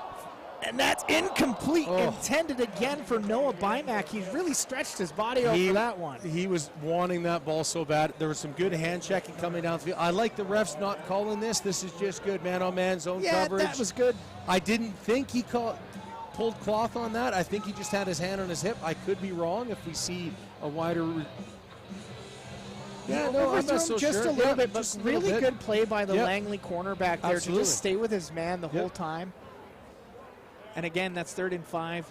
The Okanagan Sun now electing to kick it to try and go up 3 more points in this first half with 12 seconds left to play. And that's Liam Atwood for the kick. Should be a chip shot. And it's up, and it's good. So that's 3 more points for the Okanagan Sun, making it 28-2 with 8 seconds left in the first quarter. We're just going to take, or the second quarter, we're going to take a quick 30-second break here. You're listening to Okanagan Sun football on AM 1150 BCFC TV and TELUS TV.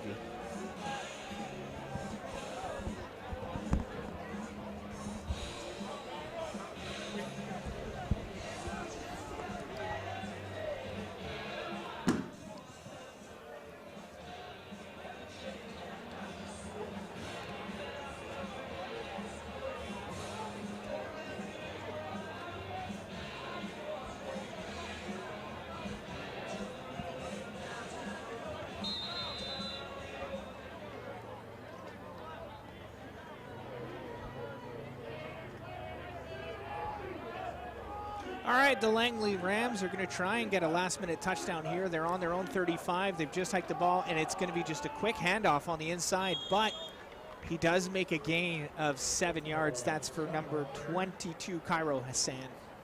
Yeah, just looking to get positive yards and run out this clock here, get into their halftime adjustment period, go in the locker room, start looking at what they've done well. There are moments of where the Rams were doing some good things on offense and defense. It's just unfortunately when they shoot themselves in the foot on penalties or missed opportunities, we saw easily, if not a drop touchdown, a drop gain that would have put them inside the 10-yard line of the Okanagan Sun. You can't have missed opportunities like that, so the Rams coaching staff just want to get this clock at showing all zeros, get into the locker room and start making some adjustments. Yeah, the Rams are, again, like you said, they're really 2 or 3 plays out of this game. 28-2 isn't so bad. They've been blown out before. The Okanagan Sun just really staying focused. Langley, I have to say, their bench looks focused with 4 seconds left in the half. There's a few guys that are kind of sauntering around, but they're trying their best out here, and they know that they're up against one of the best teams in Canada right now. Exactly. To know that you've had opportunities to make something happen and it's your fault that you didn't execute them, it's not like you're throwing all your best situations at the Sun and they're just slamming everything down. There have been opportunities where the Rams had some big run plays and an opportunity to put a big pass completion into, if not the red zone, scoring points. 2nd and 2 for the Rams. They've got 4 receivers in motion here. They've got 2 running backs. Power on the left, on the right rather. It's just another handoff right up the gut. Oh, and number 97 for the Okanagan Sun, Jeremy Ellens, he gets right through and clobbers. Yeah, he's a big boy. This is coming downhill. Just wanted to make great move on there. Speed rush. He used the backside tackle, so the strong side tackle, and just beat his offensive guard quick and easy and come in for the big hit. And that's the half. The Okanagan Sun are up 28-2 against the Langley Rams. We're going to take a break here. You're listening to Okanagan Sun football on AIM 1150, BCFC TV, and TELUS TV for JDS Energy and Mining.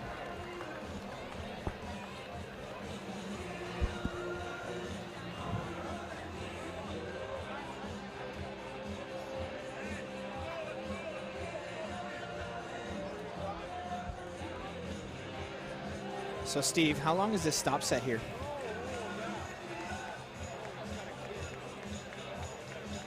Awesome. I'll talk to you then.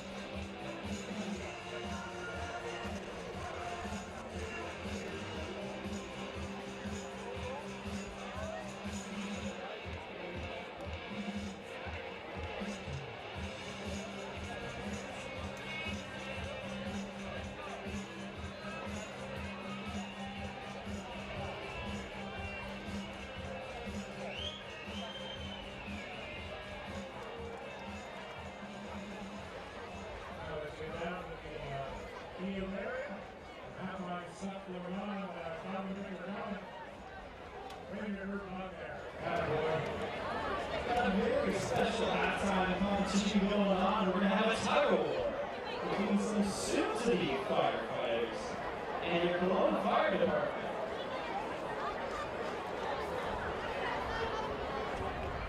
The first team to pull it across the 50-yard line is going to win. My money's on the kids. Me too. Yeah, those guys are too strong in the drill.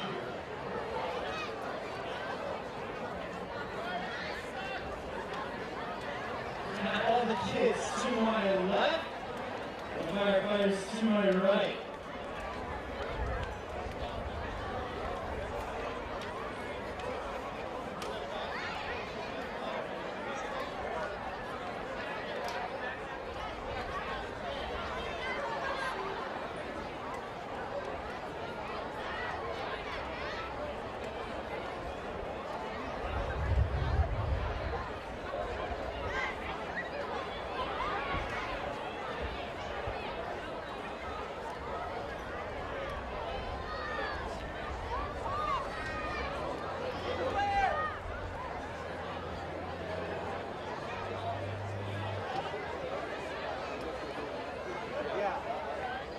All right, looks like we're all set. On my count, 3, 2, 1, start tugging.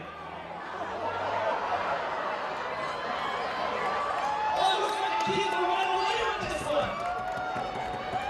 They're pulling all the way to the end zone. Oh!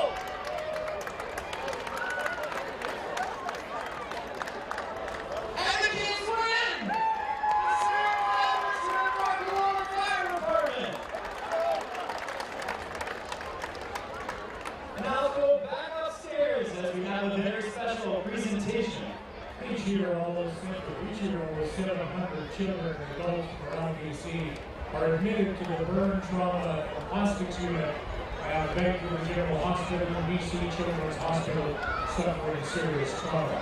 The BC Professional Firefighters Burn Fund provides life-saving, life-supporting, and life-enriching services to them and works to save all Colombians from similar trauma. More than 4,000 professional firefighters from 50 communities in our province are building the burn fund vision.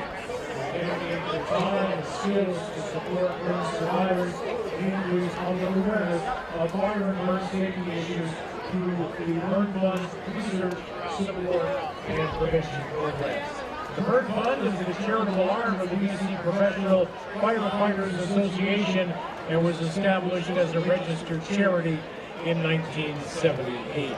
Today we have some check presentations to provide to the Burn Fund. First of all, on behalf of the Stover Group, Linda and Ken Stover will be presenting a check for $15,000. Because they're looking at us. Oh, there? Looking this way? Yeah, who was it? Thank you.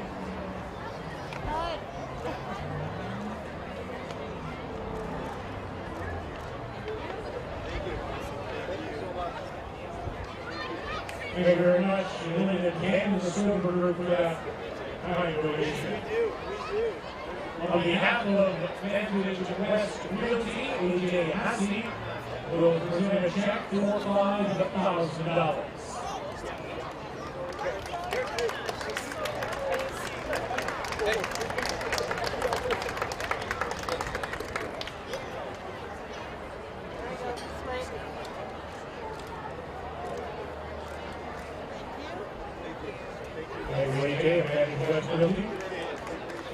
On behalf of the Okanagan Mainline Football Society, President Les Weiss and General Manager Nathaniel Nagy will present a check for $10,000.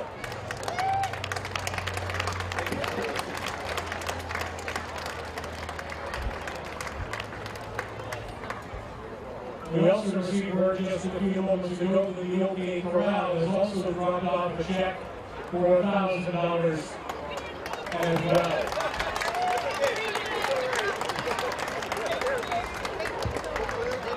Yeah, they do a group picture. Thank you so much. So my math is correct, that's a total of $31,000 in checks in just the last couple of minutes to the Burn Fund. And don't forget, the firefighters from Kelowna and West Kelowna are still manning the tent. The Burn Fund tent near the front entrance to the Apple Bowl, and you can make your own personal donation there as well. We urge you to assist the great work that the Firefighters Burn Fund is doing throughout the province of BC.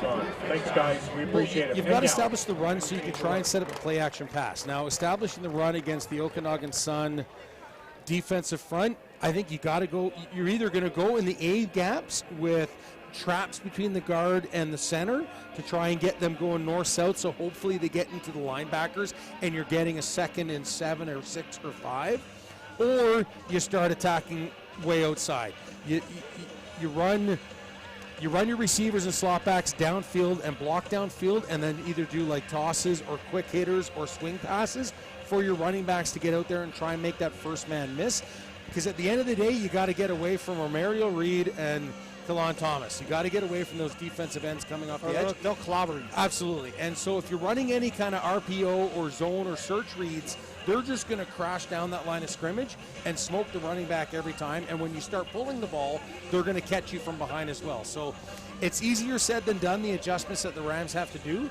It's possible, but it's going to be contingent on their O-line doing something against that front four for the Sun, and that's going to be an uphill battle. So what are the Sun going to do just to kind of close out this game? I mean, they want to probably be off the field as soon as possible to avoid injuries, to avoid problems. They're up 27-2. What are they going to do? What kind of adjustments do you think they'll make? I don't think they're going to make many adjustments. They're just going to keep it copacetic. They're going to keep their same game plan going. They're going to tell Britain, okay, let's work on our pass completions a little bit more. They're going to get the receive. There's been a couple of drop passes, so we want the concentration of our receiving core. The run game, you don't have to do anything. The Hogs are playing 110%. Javon Garwood's playing 110%. You don't have to do a darn thing on your run game. It is more than effective. So let's develop that pass play consistently, the pass game consistency, move that ball. But yeah, they don't have to make adjustments. They've got to just improve their execution of their game plan. Right. Well, it's halftime. The Okanagan Sun are up 27-2. We've got 7 minutes until the second half. We're going to take another break here. You're listening to Okanagan Sun football on AM 1150, BCFC TV, and TELUS TV.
Hey, Steve, how much time do we have until the next break?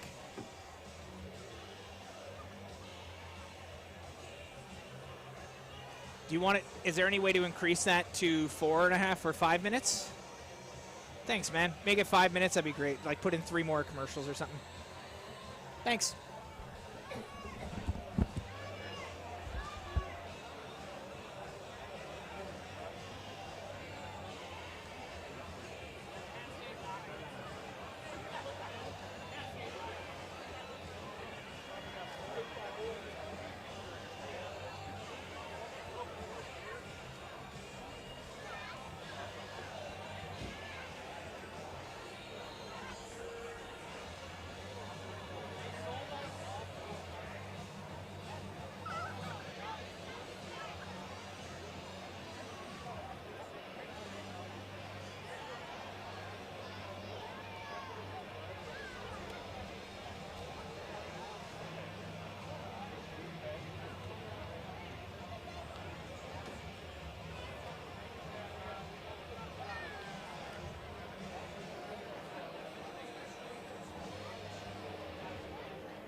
Telus TV is a little behind.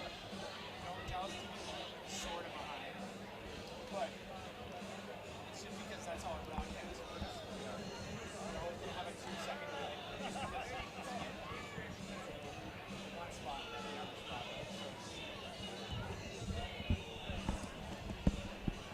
How much time do we got there, Steve? Perfect. Minute and a half. We're still good. I kind of told him to bring us down right to the half so that we didn't have to, because it's kind of a pointless.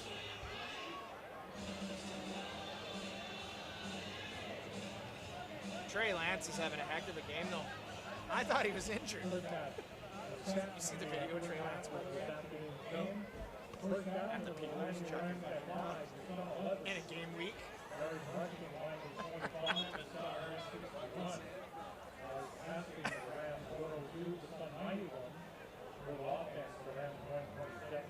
I think if I could play football in any city, San Fran would be the one because it's perfect temperature for football year round.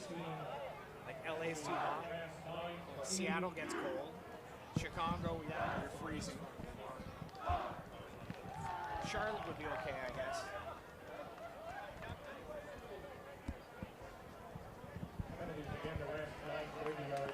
30 seconds. And so, Steve, at 6:30, we got to go over to the Lions broadcast. I know that. So I'll try my best to get all of the commercials in and through, but yeah. And then we're just doing it for BC, FC, and TELUS. Okay, thanks. Oh, nice.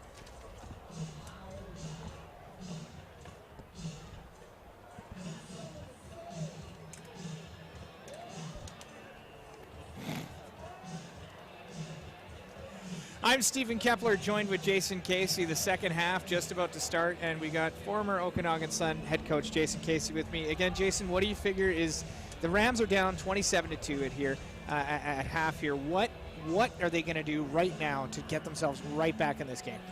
Well, so they're going to get the ball. They deferred to the second half, so they're going to want to take this ball right away and see if they can't get there's no weather issues, so they're not going to try and get wind at the fourth quarter. So they're going to take the ball to start this second half, and they need to put points on the board. Again, I don't care if it's a ruse or a field goal or a touchdown. They've got to get some semblance of being able to put their game plan together, move the ball consistently, get some first downs, and put points on the board.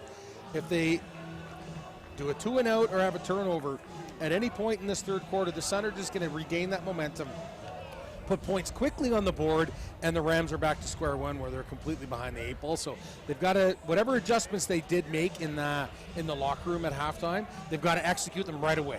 They can't wait to get it doing. They're more than 3 touchdowns behind. They've got to get this ball across the Okanagan Sun goal line at some point, and they better do it quickly or it's going to be too little too late. And the Okanagan Sun, just looking like the team they are tonight, they're an absolute juggernaut in Canada, and the second half just about to get underway with Langley receiving. We've got, all right, kickoff just about to get underway here. Refs blowing the whistle. And we're away. The second half underway. They've kicked it deep again. Langley returning it right up the middle. Lots of guys, lots of jerseys. He's already taken down, and he's down at the 28-yard line. It's 1st and 10 for Langley. I think it was Duncan Makeley, number 18, back there returning the ball. So, yeah, again, the Sun are just great at booming the kicks deep, and when you can pin your opponent inside their own 20, 25-yard line all day long, this is an opportunity, again, for the Sun to make a statement of, no, that first quarter, or the first half, it's exactly how we wanted it to go. A little inconsistent at our point. We're going to get you right off the start in this third quarter and make your, the rest of your afternoon hell. All right, Langley Rams, again, they're back in that split back formation with three receivers on the left, one on the right. Shotgun, 2 in motion on the left in trips, and it's going to be a play action, deep pass. Oh, and almost intercepted by number 17, Kamar Bishop for the Okanagan Sun. Bishop's going to wish he had that one back. Yeah. It's just he jumped a little early, I think. I think he's a little too excited, thinking, oh, wow, this is thrown to me, not the receiver. And just kudos to Jones as well, the receiver, Terrell Jones, that he was turned into a defensive back there. He knew the ball was overthrown. It wasn't going to get to him, so he had to play defensive back to knock that ball down and stop Bishop from getting another turnover. All right, Langley, 2nd and 10 again on their own 30, going right to left on the field. Split back formation with 4 receiver set, 2 in motion on the inside of the slot back. We've got a deep, and he drops back, and the Okanagan Sun just put that ball away. That D-line just standing up right now to Langley. I don't know how you can feel good about that play. Yeah, they're trying to set up a screen because of the pressure. A great way to stop quick, fast, hard pressure from a defensive line is to set up a screen. That's a good play call, but the thing is, you've got nowhere to throw the ball. All 4 of them are right in his face. You try and go over top or through a passing lane. They're just too athletic, and it would have been a great play if they executed, but against a D-line like that, again, I think you got to attack the perimeter and do nothing up the gut. It'll be a quick 3 and out for Langley here as they're going to punt it away. And Mike O'Shea back to receive this one on his own 45. And it's up. It's just really high, short punt. Mike O'Shea grabs it, and he's going to move. He's going to move up, but he gets 2 yards maybe, gets out of bounds. There was 3 jerseys on him at once. He didn't really have anywhere to go on that one. No, he knew that he just wanted to get possession of that football and just turn upfield and see something. He saw that when his back was to the direction of where the kick was coming from in the main coverage, he did see a containment guy out to his right, which would have been into the middle of the field. So just turn back up to the sidelines, try and get something, knowing that you've already got exceptional field position. You're almost at midfield. Let your offense get out there and just make it happen. So it'll be 1st and 10 for the Okanagan Sun. They're just about at the 55-yard line. I want to say it's at the 53-yard line. We have a holding call on the Rams as well. Oh, it's on the... So that's holding on the Okanagan Sun, 10-yard penalty. It'll be 1st and 43 for the Okanagan Sun on their own 43. That's a shame, but I don't think that's really going to be a big problem for the Okanagan Sun. No, 10 yards back at that situation, that's not going to hinder what they're going to play call in this situation or what the game plan and is that to start the just third adds quarter. to the Sun. Now they've got 10 penalties for 80 yards. Dom Brittany's in the shotgun again with a single back behind him. He's going to hand that off. Oh, it's a play action rather. Complete to number 84 again. That's Noah Bymack again for a 7 or 8 yard pickup. Yeah, 2nd and short. Great job. Just Bymack sees that what the coverage is behind him and just sits down towards the sidelines. Quick play action pass. It looked like Britton knew he was going to him right away regardless of what the coverage was. So to get that 8-9 yards on that quick pass play, great situation for the Sun. Yeah. And now they're in I formation. It's going to be a handoff again to number 24. That's Javon Garwood. He's going to make about 8 yards on the play, going up left on the off tackle. It's 2nd and 10 for the Sun on the Rams 48. Yeah, and again, you see this run play where Garwood's coming up. It doesn't look like he's got much real estate. You think, oh, he'll get tripped up or it's going to be tackled after 3 or 4 yards, but he's so good at staying small, knifing through there and getting that full head of steam and just keeping that full head of steam. All right, the Sun staying in power I. It's going to be a handoff again to Javon Garwood. He's taking it right up, right down on the off tackle, and he's got another 12 yards on that one.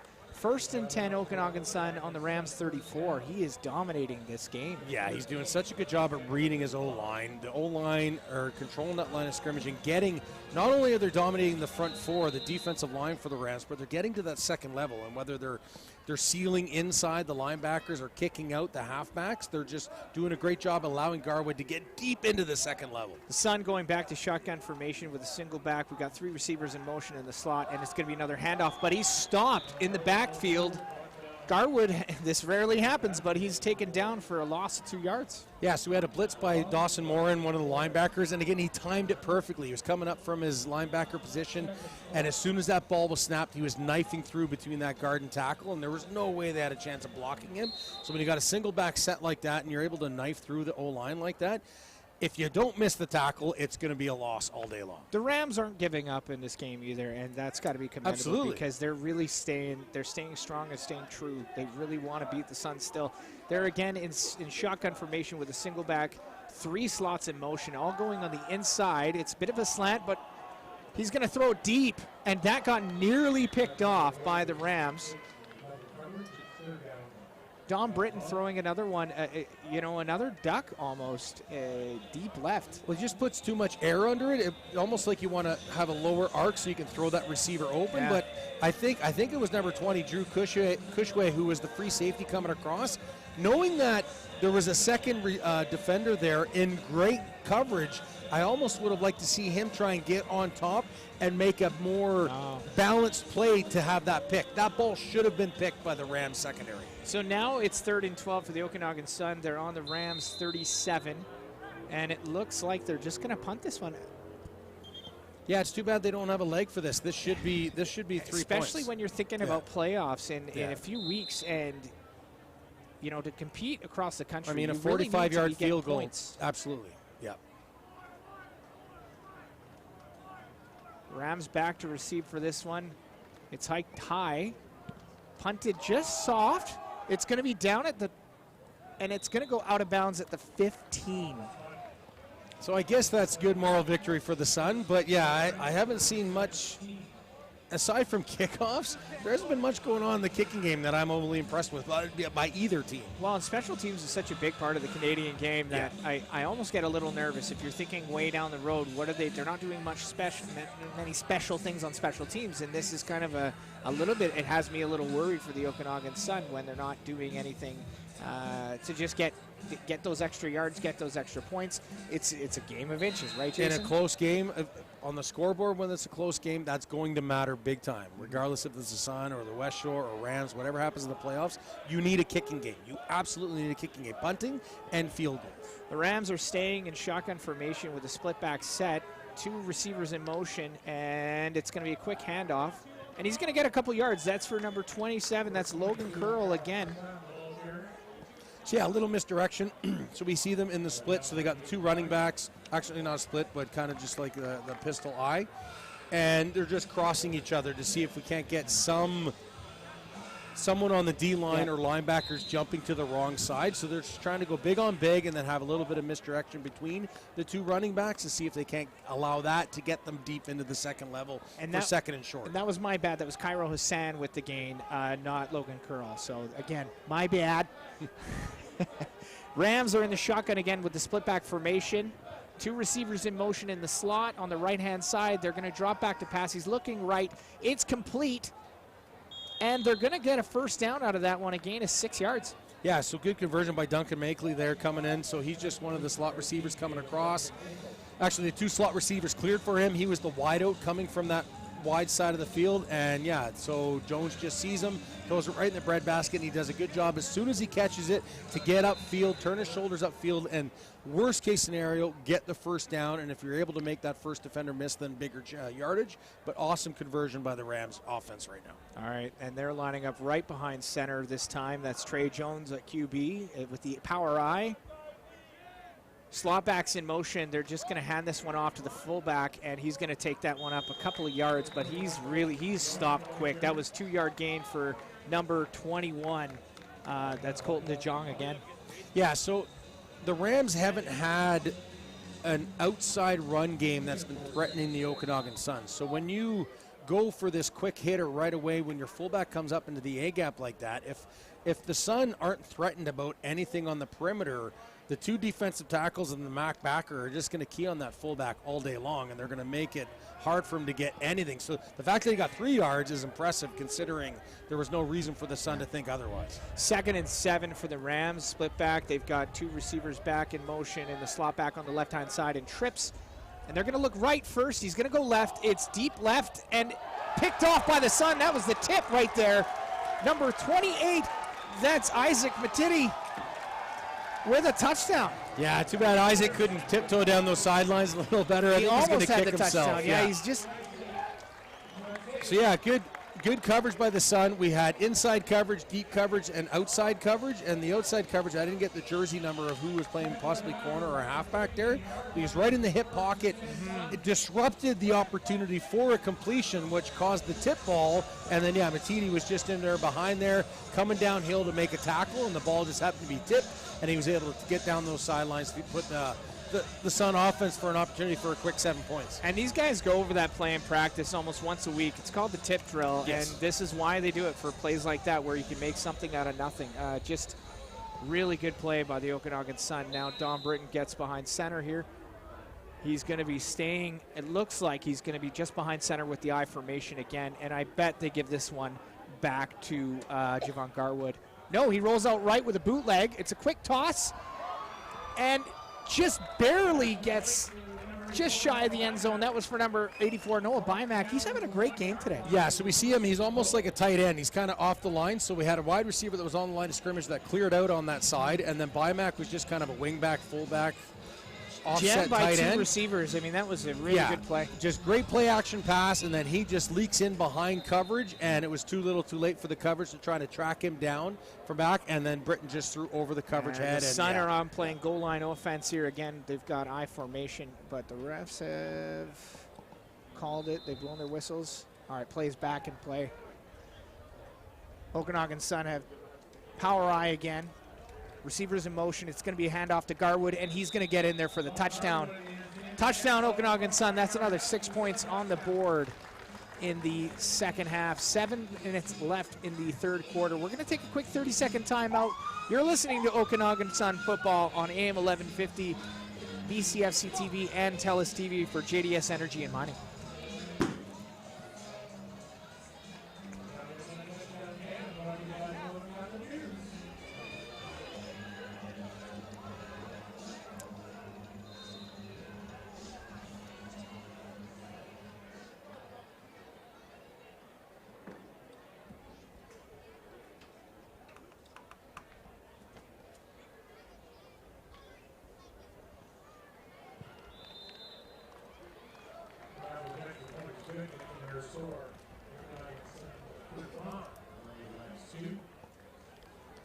All right, the extra point is good for the Okanagan Sun. That brings the score 35-2 for the Okanagan Sun, and it's not looking good for the Langley Rams tonight. Their sideline looks a little confused. Jason, what do you think's going through their heads right now? Well, frustration for sure, because you can't let it be that easy for the Okanagan Sun. They're already the best team in the conference.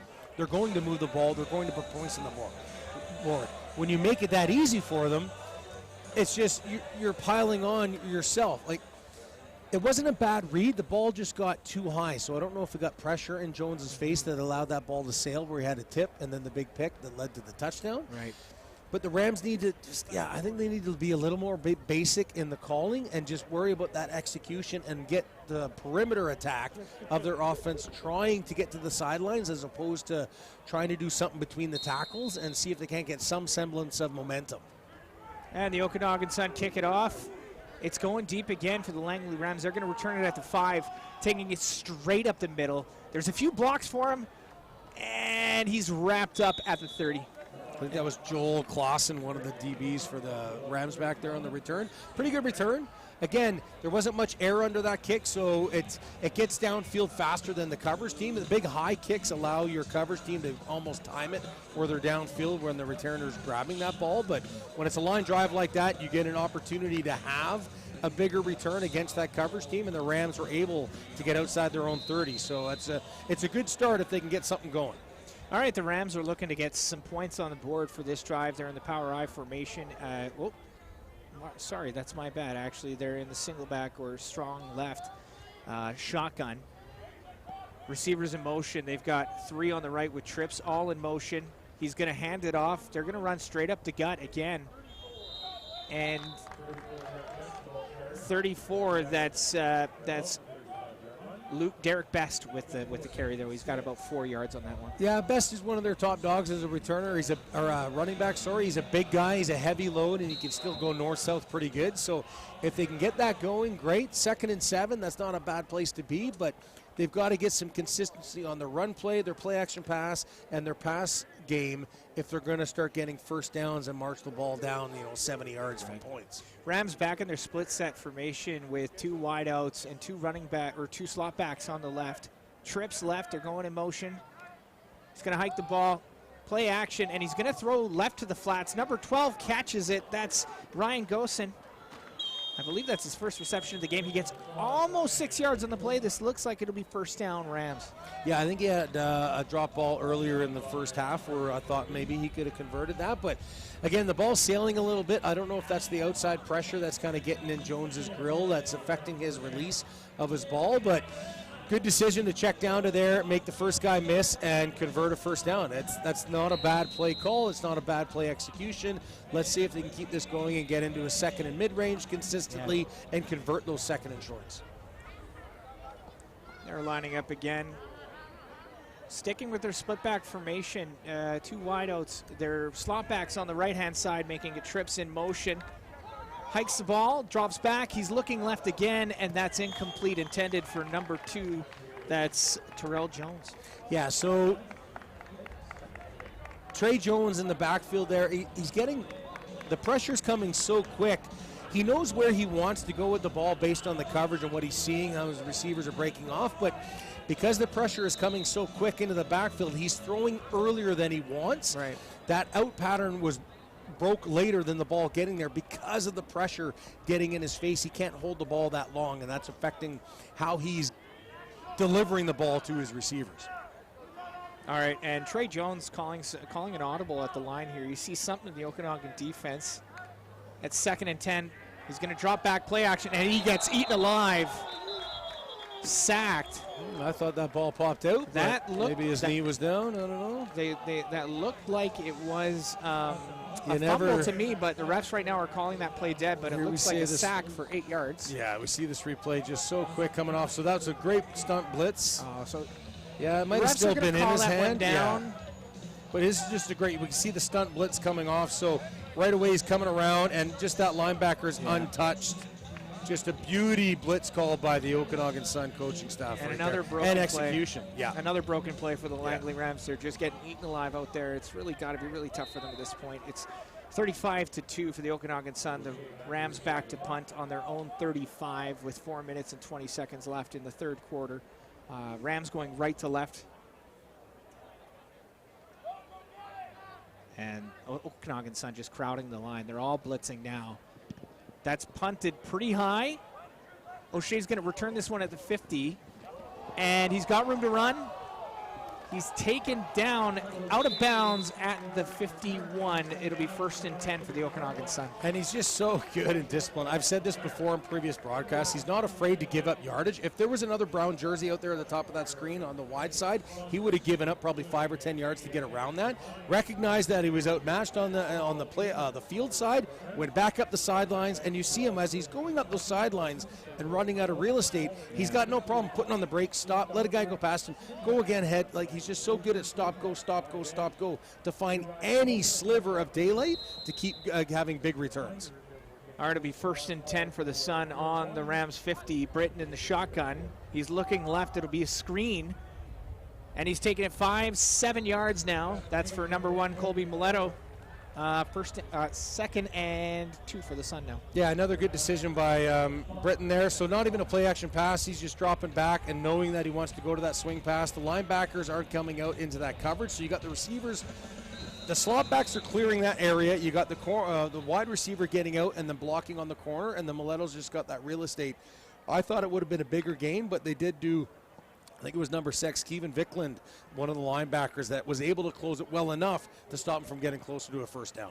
Sun in the shotgun again with the single back formation. That's going to be a quick play action pass, and he's picked off. Don Britton is picked off, and he's down on the ground. It doesn't look good.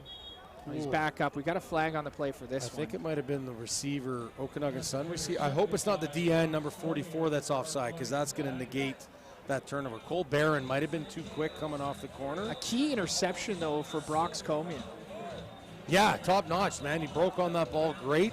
It looked fantastic in coverage. They must have been lined up, because I don't see a guy moving early. I wonder if someone was lined up in the neutral zone. I think we've got an offside. Yeah. So it'll be offside on the defense. So that interception's already nulled, and they also have a roughing the passer I'd like to penalty. see that roughing the passer. So it'll be first down Sun, and then they get some yardage out of it as well. That's got to be that's a tough one for the Langley Rams. But the Okanagan Sun, this game is all about discipline. Yep. The Okanagan Sun stayed really good on that play. I mean, that you just can't hit the quarterback after he's tossed the ball. It's just no, and the Sun have capitalized on opportunities more than the Rams. The Rams both teams have shot themselves in the foot, but the Rams have done it more, I guess, costly than the Sun have. Yeah. And when there's been big plays presented to themselves, the Sun have capitalized and the Rams haven't. And now it's 1st and 10 for the Sun on the 24. They're going to hand that off to number 30. That's Tristan Peddle. And he is taking it down. Wow. He almost got to the end not zone. going down. He was running like a bull. What a great run. You think, okay, yeah, dead to rights right there. You think he's coming off. No, he makes that guy miss. Oh, and then he just keeps turning, He spinning. sheds so many tackles Beautiful here. run.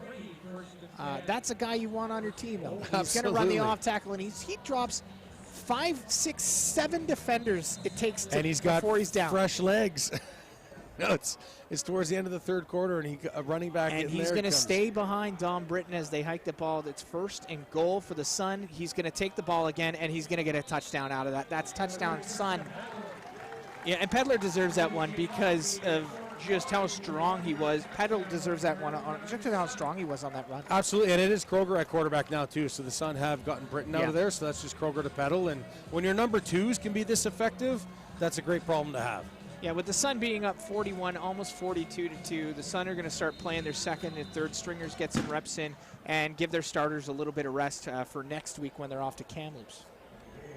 Yeah, exactly. No sense risking the injury. You've had a solid 3 quarters for your starters on offense. You keep your main old linemen in there, if not maybe substitute 1 or 2 of them, and your number 1 receivers. Then you allow your running back and backup quarterback to come in, get a feel for that. Then you substitute some receivers in. Then you substitute a couple of the hogs in. That way it's not just all number 2s on the field and a number 1 defense that can wreak havoc on Kroger or Peddle or Weiberg. We're going to take a 1-minute timeout here. It's 42-2 for the Okanagan Sun with 2 minutes left in the third quarter. You're listening to Okanagan Sun football on AM 1150 BCFC TV and TELUS TV.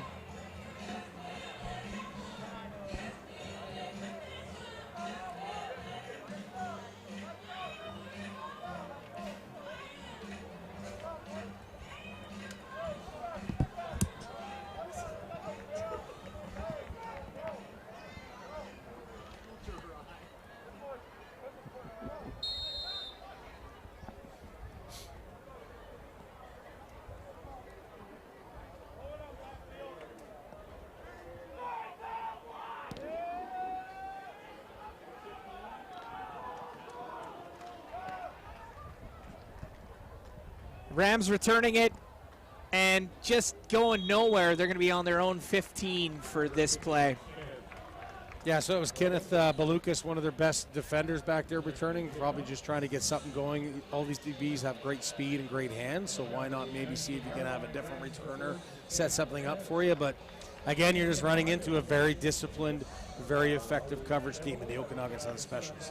And if you're just joining us, on AM 1150, the Sun have kicked it to the Rams. The Rams are pinned on their own 18 now. 2 minutes left in the third corner. Rams going right to left. 1st and 10 for the Rams. Again, they're going to go with that strong back, 2-back formation on the left. They've got a slot back that looks like he's about to be a crack back here. Receivers in motion. They're going to hand it off. And he's got some room to run, but the Okanagan Sun take him down within seconds. We got a flag on the play. Number 22, Cairo Hassan, taken down after a couple yards. Yeah, Hassan was trying to get to the outside perimeter there, so you just got, it's too hard when you've got Devin Guy out there as the anchor on the end, and you force that running back to have to keep bouncing. It allows the halfback, the defensive halfback, and the linebackers to converge on the run game. And although you think, oh, there's an opening and I've got some speed, the second you have to do that secondary bounce, there's no way you're going to beat a quick swarming defense like the Sun. And Tyler Going with the Okanagan Sun took a knee there, and he is just going to get off the field here. I missed what the penalty was, but the Langley Rams got a 10-yard. I did as well. I think it might have been a face mask, if I'm not mistaken, but I could be wrong. I did not see that. But the Langley Rams catch a small break here. They've got They're running backs in split formation again around Trey Jones. Trey Jones in the shotgun, looking to throw. He's going to the right side. It's deep, and that was just overthrown. With another flag on the field, that one intended for number 80. That's Beckham Dickey. Yeah, not a bad read, not a bad decision. I don't agree that that's PI. I don't. He's see in his where- back pedal. The receiver was trying to go through him, and then he stayed on top of him. I'm not anyone who's been listening to me. I don't call it either way for the visitor or the home team. If it's a garbage PI call, I'll call it, and I think that's a garbage PI call. Yeah, I think that was an uncatchable ball, Jason. I don't know why they're calling it, but I mean the penalties have just been plentiful. Are we going for a BCFC record today? I Is that what's don't know happening? what it is, but yeah, we're easily pushing 30 penalties already. But I haven't yeah. seen this many flags since the UN meet. That's Boom. all right. The Rams have 1st and 10 on their own 48. Minute 11 left in the third quarter. Receivers in motion, drops back to pass. It's going to be a quick one out to number 2. Incomplete to Terrell Jones. And that was just really good coverage by number 28, Isaac Matidi again. It's too bad they couldn't convert on this because it was well delivered. He put a lot of mustard into that. It was right there. I think, again, Terrell Jones was just thinking, okay, I got to turn up field to make something happen, but Matidi was there right away. So even if he caught the ball, it might have been popped out anyways with that hit. And he's got a lot of swagger after that play. He does. As you should. Corners. Corners always have You that. got to They're be always on gutsy. islands. You got to be It's like gutsy. a hockey goalie. Yes. Split back formation again for the Langley Rams. They're at 2nd and 10. Trips on the left side. Two slot backs in motion. Ball set, and that's again that one was intended for the flats, but just under or overthrown to number 80. That's back to Beckham Dickey again. And that's the backup quarterback for the Rams as well. That's Hunter Gorman. Okay. That's out there. Norman, sorry, not Gorman. Hunter Norman out there. And yeah, so for him to get a rhythm as well, so not a bad read, not a bad throw, but yeah, so obviously the Rams, I don't know if Trey Jones is a little banged up or if they're just trying to get something going that's a little different. Maybe Keep the game's team out of rested, reach. so Yeah. they're going to be 4 and They've got a 5 after playoff this run. game. Exactly. They've got playoffs to worry about. And the Rams back to punt. Mike O'Shea ready to return this one, and it's punted perfectly to Mike O'Shea. He's going to take it. 2 flags on the play. Mike O'Shea jumps back again. He's going back 20 yards. He's going to the left. He's going to try and make something. He fumbles it. The Rams pick it up, and they get that on the Sun 30. You never see that happen. Now, is that the flag going to be a hold on the Sun return or a no yards? I don't think it's no yards. So I might hedge my bets that it's going to be against the Sun, which means this fumble will stand, and the Rams are in great It position. looks like the Rams offense is going back onto the field. Defense is going to be tired. At the end of this game, I got to figure out what the penalty yardage is because, again, there was... That's too bad. So it is Sun offense. No yards. Okay, all right. I just didn't think. Normally when you see a guy, maybe he wasn't backing out. I thought he was backing out. There was if a he's few backing guys out of that past halo. him, and that's why you do have the halo, though, to keep guys safe so that nobody gets absolutely It's not. dummied. I don't like how it's inconsistently called, though. If guys are backpedaling out, they're not making a tackle. Don't keep your flag in your hip. But I digress. All right. Sun handed off right up the middle. It's a nice gain of 12 yards. That's number 22. That's Aiden Weiberg. He's Another getting some powerful yardage. runner. He's just such. Whenever he gets his opportunities, he churns out big yardage as well. Again, he's a very smooth cutter. Peddle, Garwood, Weiberg, they don't lose speed or balance or coordination when they're doing those quick cuts. It's almost like they're slalom skiing. They're just knifing through that first, second, third level of the defense, finding those gaps and churning, a 5-yard gain into a 12-yard gain. And Liam Kroger just really coming in. You can tell he's a little excited about this one, and the refs finally starting the game up again. We've got the end of the third quarter. It's 42-2 for the Okanagan Sun. We're going to take a quick break, a quick 2-minute break here. You're listening to Okanagan Sun football on AM 1150 for JDS Energy and Mining.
We'll do it after the next one.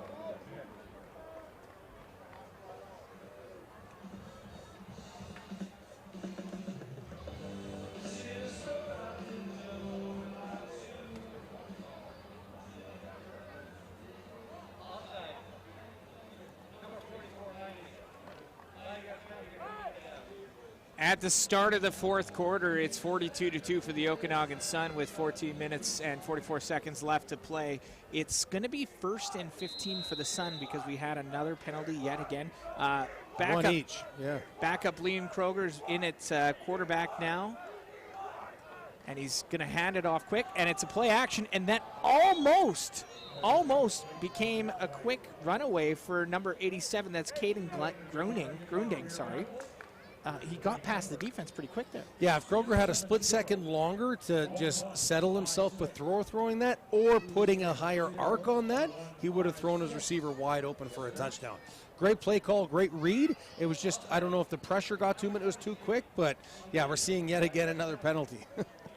And Kroger's back up. I mean, he'll be looking at that one. He'll be looking at game want film that back, quite yeah. a bit for that one.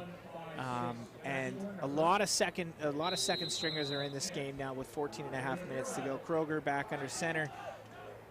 And receivers in motion. It'll be a quick handoff. And they'll get a gain of 3 yards. It'll be 2nd and 8 on that one.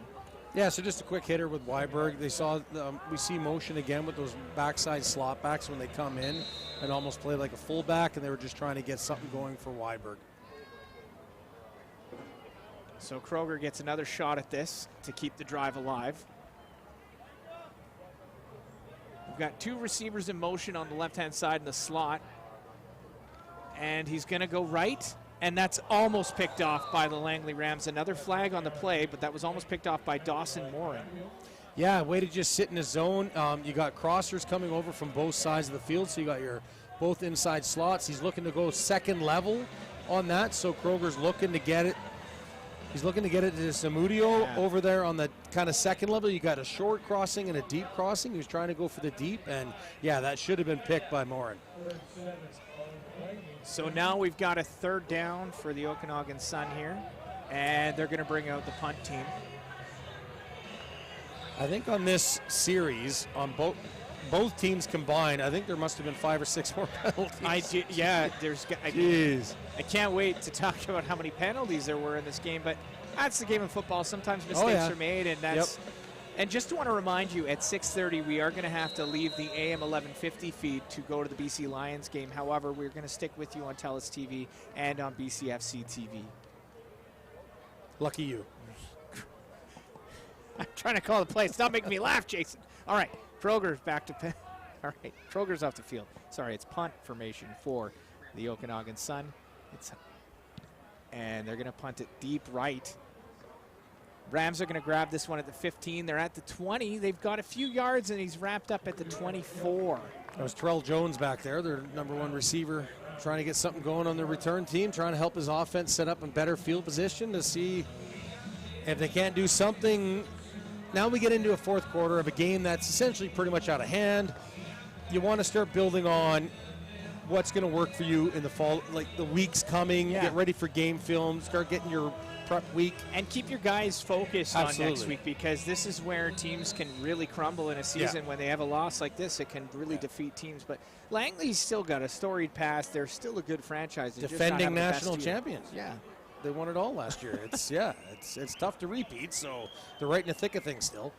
Split back formation. In the shotgun, 2 receivers in the slot in motion on the right-hand side. He's going to throw it deep. Real deep to the left wide receiver, and that's caught. First down for the Langley Rams. That was caught by number 2, Terrell Jones. What a catch and what a play. Nice ball. He's got more. You can see also the difference. So there's been a lot of changes on the defensive front. So obviously you're not seeing Romario Reed and Kalon Thomas back there. So the pressure's not there. A little more time to sit in that pocket, and that's exactly what you want to do. You want to stretch those verticals. If you've got time to sit in that pocket and throw your receiver open, perfect opportunity for them to do that, and that was a nice throw by Norman. And if this is the future of the Langley Rams, they're in pretty good hands. He's got a good arm. Hunter Norman's got a good arm. Norman again in the shotgun with 2 running backs next to him. He throws short to number 17. He's going to take that, and he's wrapped up, but I think he'll get 9 yards on the play. That was for number 17, Gabriel Fenelon. And that's second down Rams. And I'm liking how Norman's looking off. He's looking either to the weak side or to the safety, then he's throwing to his side. So he's not giving away where he's going to be looking, but I do like how he's looking off the defenders and finding those receivers, and he's putting a lot of heat on those passes. Norman really looks poised here. Again, they're sticking with their split back formation, and he's in the shotgun here with 3 receivers on the left, trips left, 2 in motion in the slot. And he's looking right. He's looking right. He's going to throw it right. Incomplete, just thrown past the sideline. That'll be third down for Langley, but again, more flags on the play. Yeah, so it's going to be offside, but I don't know if they're – I was looking at the top of the field. It did look like the receiver might have jumped, but again, they usually give a leeway for motioning slot backs unless they're, terribly offside. So I don't know maybe if the defense was lined up in the neutral zone or if they are calling – yeah, so it's defense, yeah. Free first down. It's a free first down. I thought it was already second and short. That's right. It was second and long. And now, okay, the chain gang has just been told finally to move. So I get a little confused, and I have to admit this is my first broadcast as a play-by-play, so you'll have to bear with me here. But I keep an eye on the chain gang as much as I can. So now it's 1st and 10 for the Langley Rams on the 35-yard line on the Sun 35. Split back formation for the Langley Rams. 2 receivers in motion on the left. It's trips formation. He's looking left. He's going to go deep left. And there's nobody there to grab that ball. Yeah, I don't know if they were trying to do a stop and go or if he just got tied up with that defender because they were very tight. It was tight coverage, good hand checking. So we'll have to see in the replay if he was doing a stop and go and then that's where they were throwing it, or he just thought the receiver was doing that seam right away downfield. It looked like miscommunication because I think he thought he was running a post pattern. He just ran a streak. Yeah. All right. Yeah, he did go out and then up, so maybe he just expected him to just hit that seam right away. 2nd and 10 for the Rams on the Sun 35.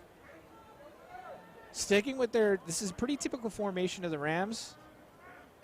Norman drops back to pass. He's looking deep right, and he throws a big ball to, and it's incomplete to number 2 that was intended for Terrell Jones, but he threw a nice ball. Terrell Jones just couldn't get there in time, just missed him by an inch. Yeah, half step, maybe not even a full stride, just a little too deep over. But, yeah, good read. Again, he's looking off to safety, throws the outside shoulder of the receiver where only the receiver can catch it. Jones was the only one that had an opportunity to catch that. It wouldn't have been picked. Nothing. Worst case scenario, incomplete pass, but that should have been 6 points for the Rams. And Jones comes off the sideline. He's kind of favoring his leg there. He's looking pretty tired. He's had a good game. He's tried been doing his a best. lot. Yeah, he's been doing a lot for the Rams on special teams and offense. He's definitely a star in the BCFC. Hunter Norman, again, he's back to take the snap. He snapped the ball. He's dropping back. He's throwing right again, and it's incomplete.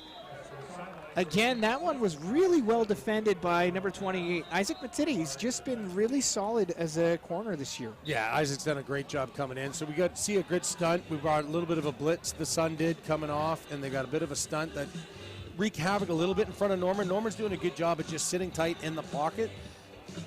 The running backs that are back there are doing a great job chipping on that blitz and the edge cover or the edge pressure, and he's doing a good job reading where he wants to go to the ball. I think the ball just sailed a little bit off him.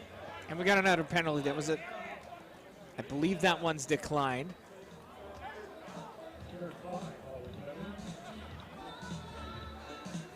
So I think it was against the Sun.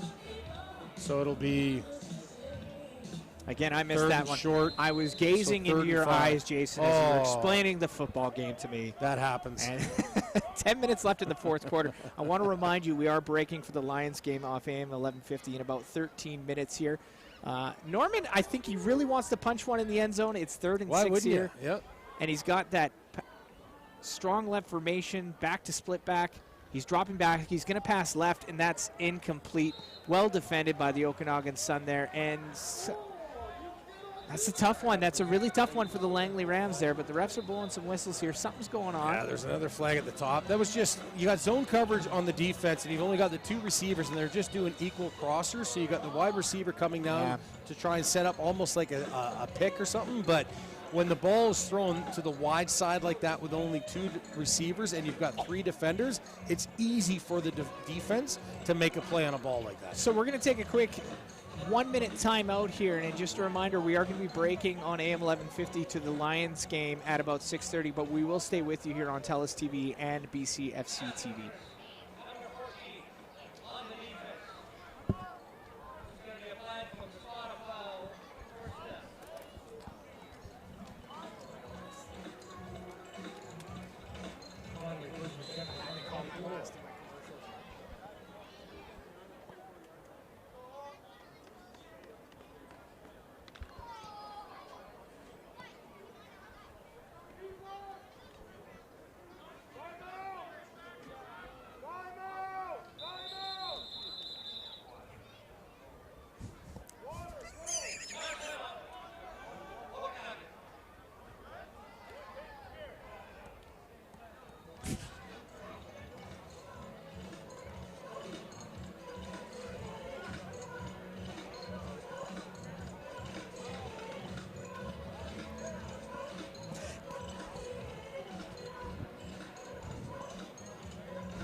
All right, if you're just joining us, there was a bit of a timeout for the Okanagan Sun. It's Rams football. They're on the 24. Another penalty by the Sun gave them another first down.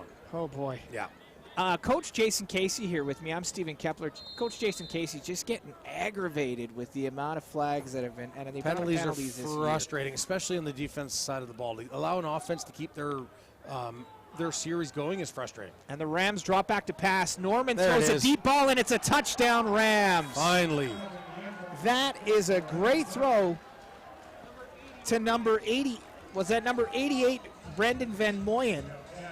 A really nice deep ball, though, from Norman. And that was the previous, when we saw it overthrown previous on this series, it was just doing an out and up. So you can see him just quick little out and then back up again. So, yeah, actually it's Beckham Dickey is number 80. So it's him. But, yeah, similar thing. So they're just going up the seam, quick little out and then up again. And, yeah, good throw. Norman threw him open. He was pretty much already had the defender beaten. But there were opportunities where the Rams were going to put 6 points on the board via a passing touchdown, and they finally did it deep into or halfway through the fourth quarter. And the Rams definitely looking to capitalize and get a pair of points on this one. They're going for 2. It's always exciting when a team goes for 2. They got split back formation in the shotgun. Norman drops back to pass. He's looking right. He throws it right, and that's caught. Ooh, nice throw. Well, and that's the 2 points. To number 9, that's Alex France. That's a beauty throw. That was a really nice cannon was there. Good coverage. There was nowhere else for that ball to go. A wide side out and very accurate right into. He's able to put it on the outside of the receiver, so the receiver was able to keep his body between the ball and the defender.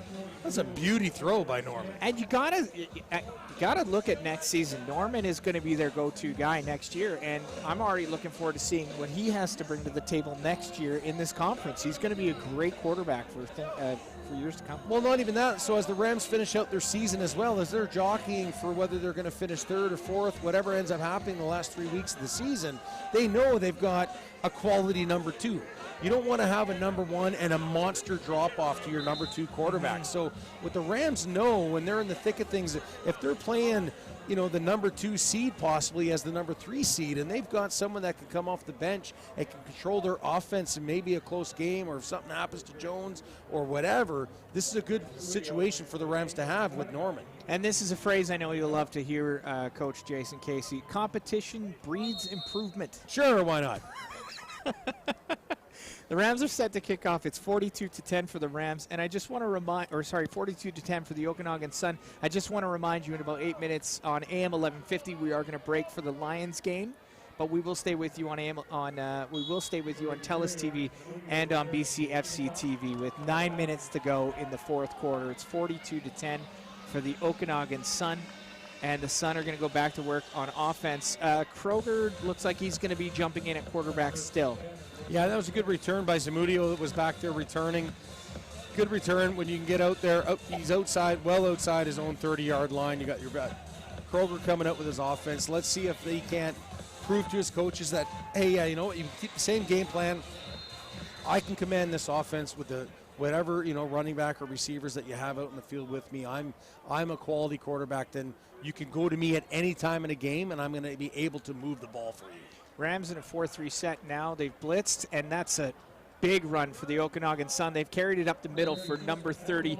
That's Tristan Petal for another first down. Again, he's just so quick. He's got fresh legs. He's powerful to boot. And when you're behind O-line that are dominating, again, the line of scrimmage, regardless who's out there. So obviously, we can't tell all the time of when you're seeing guards, tackles getting substituted throughout a game when it gets out of hand like this. But when you're still controlling the line of scrimmage deep into the fourth quarter, that's frustrating for the Rams. That's tiring for the Rams. And Petal just saw that seam, hit it like a bat out of hell, and was able to get a first down. Or possibly a measure. Looks like they're going to measure this one, because why not?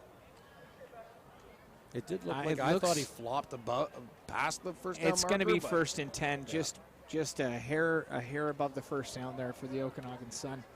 They're going to continue this drive with Kruger. Yeah, there it is.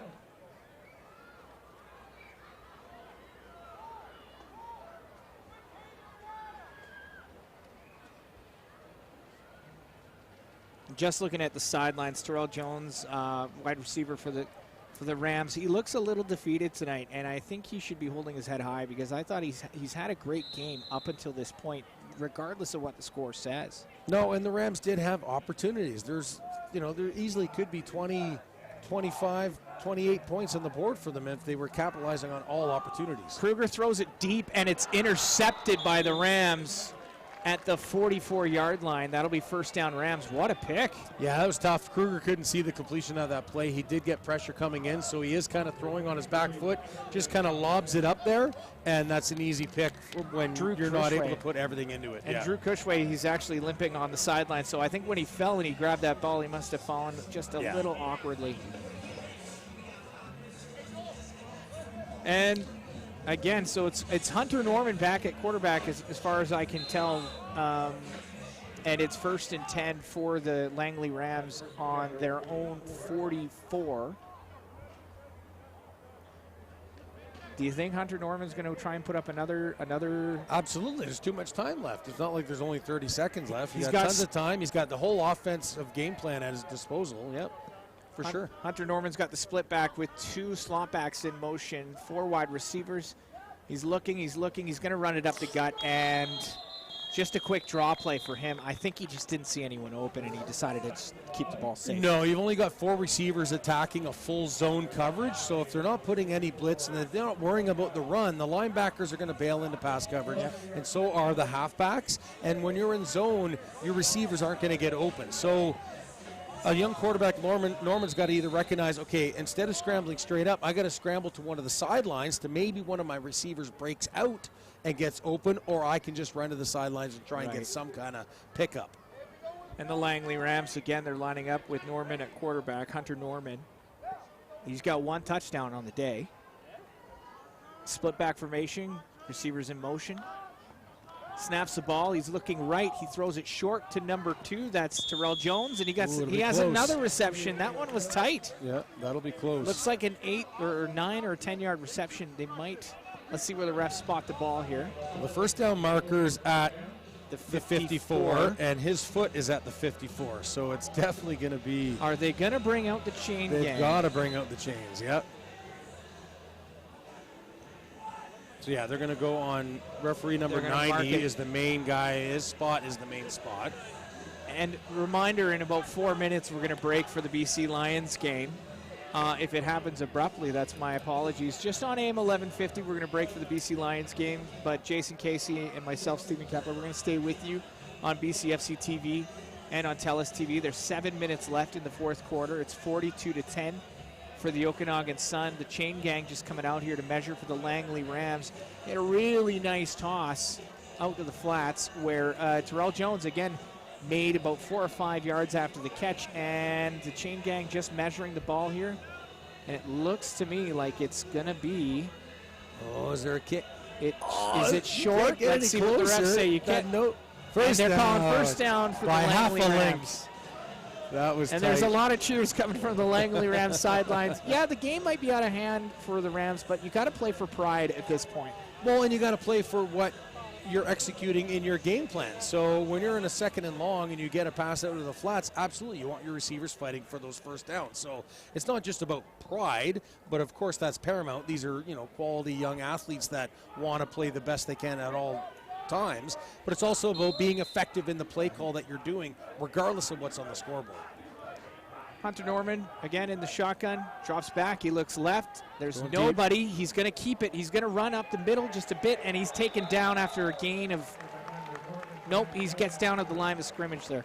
I thought he was going to go downtown to Alex France, number 9. He was going full head of steam up that hash mark seam, and I thought he was just going to air it out and see if he can make a 55, 60-yard touchdown. Some people call this garbage time football, but I call it fun time because anything can happen. Teams are gonna be silly, but they're going to be silly, but they're going to be gutsy with the ball. They're going to throw things at other defenses just to see. Well, there's nothing to lose at this point Exactly. for the Rams, right? So if they got a chance to go downtown on a play that they otherwise wouldn't try and go downtown if it was like a 24-21 game, but absolutely. 2 in the slot. He's got split back again, 2 wideouts on either side. Trips right. He's going to drop back. He's going to throw right. It's deep again to number 80, and that is caught by number 80, Beckham Dickey. Let's see what the refs say on that one. Did the refs call it a catch? Because the Okanagan concentration. Sun. Now he leans back and catches that on his back, and he holds on to it. I don't think the defender was peeling it away from him until they were already down on their backs. Yeah, so I thought he caught it, and then the defender was trying to strip it out of him after they were both on their backs. So that's a clean catch in my eyes. Yeah, the refs are calling it. Norman is doing such a great job. We would have seen on that replay, and those listening on the radio, he's looking his receivers open. So he's looking, he threw to his right side, but he was looking left into the free safety, then threw right. He's got great QB sense as he's looking across the field. He's scanning again. He's looking to the right, and that was almost a touchdown for the Langley Rams, but we got a flag on the play. I think if he would have thrown this a little more towards the uprights as opposed to the back shoulder of the receiver, I think if you thread the needle between the free safety and the coverage, it might have been a touchdown. So we're going to break for the BC Lions game right away here on AM 1150. I just want to say thanks for listening. I'm Stephen Kepler with Jason Casey, and you'll be able to catch the rest of this game on TELUS TV and on BCFC TV. Thanks again for listening. So, yeah, that was a PI on the Okanagan Sun. I didn't think they needed to throw a flag on that. I think it was just good defense, and the ball was just slightly thrown in behind. But, hey, this is an opportunity for the Rams now to put up another 6 points. Kudos to them for staying consistent in their game plan. With 5 minutes left in the game, it's 42-10 for the Okanagan Sun. The Rams sticking with their regular formation. Two running backs in the back, splitting now. Norman drops back to throw. He's looking right, deep right, and it's out of bounds. Little too far. Just a little too far to the right. That'll be 2nd and 10 for the Langley Rams now. 4 minutes and 45 seconds remaining in the game. And again, it's tough for the Rams because they're only attacking with 4 receivers, right? So when you see the Sun drop into zone, you've got 4 receivers going up against 7 or 8 zone defenders. That's really tough to get somebody open because we're seeing both running backs stay in to help with the pass pro. I'd like to see, with the lack of pressure now coming from the Sun with the substitutions they've made, I'd like to see some of those running backs start leaking out as a secondary pass option. All right, Norman back to throw. He's looking left, he's looking right. He's throwing it deep again, and it's going to be out of bounds. That's 3rd down a little too high for the again. Langley Rams. Yeah. So what he's going to do is he's going to go, in the offseason or in practice, he's going to really work on those corner throws because he's just throwing just a bit wide and he's not leaving it up to the receiver to make the play. No, exactly. You throw it low and outside, and that's the position where a receiver can make a play on it, but it's not going to get picked. The sun just starting to set in Kelowna now. It's a beautiful night for football. Beauty evening. She's a beauty. She's a beauty, eh? Norman is back under center still. He's in the shotgun. There's motion in the Okanagan Sun backfield there. Oh, and it's going to be a screen pass to the left. He's going to get gobbled up. And that's just... This is a perfect play call if it's thrown wider. If it's thrown wider to the sidelines, he's untouched to the end zone. But it's just too tight to the tackle box, and that defensive end was able to get off his offensive tackle and make that play. Beauty call. It was just executed probably 5 yards too narrow. It should have been a little wider. And that would have been a second touchdown for him. And it looks like the Okanagan Sun are going to send Liam Kroger back out. Number 39, Jacob Labrash, just running out there hustling to get a couple of reps in. So we're seeing the future of the Okanagan Sun play right now. He's again in shotgun formation. Kroger takes the ball. It's a quick handoff right up the gut. And what a run. Really good running. Weiberg, I think, again. Yeah, it's by Weiberg. number 22. So good. Aiden Weiberg. The Sun They are so deep. running back core is just unreal. They're very, very deep. Absolutely. And they're all, it's almost, this is going to sound ridiculous for me to say, but they all seem similar and seem different at the same time. Right. They've all got this little nuance that makes them all equally, like all different, from Garwood to Petal to Weiberg, but then they've all got their own little, like the way they attack that line of scrimmage is all their own signature. Sun are going to hand it off again right up the gut. That's for Weiberg again, and he's gotten 30 yards on the play. It's a first down, Okanagan Sun. Weiberg running wherever he wanted on that one, right through the entire team. All season, Weiberg and Petal have made the fourth quarter hell for the opposing defense in these games that get out of hand. When you see these substitutions, even though Gar was not on the field, Weiberg and Petal have churned off big yardage. Well, in their runs. they're again, their numbers go up, and the Okanagan Sun look good.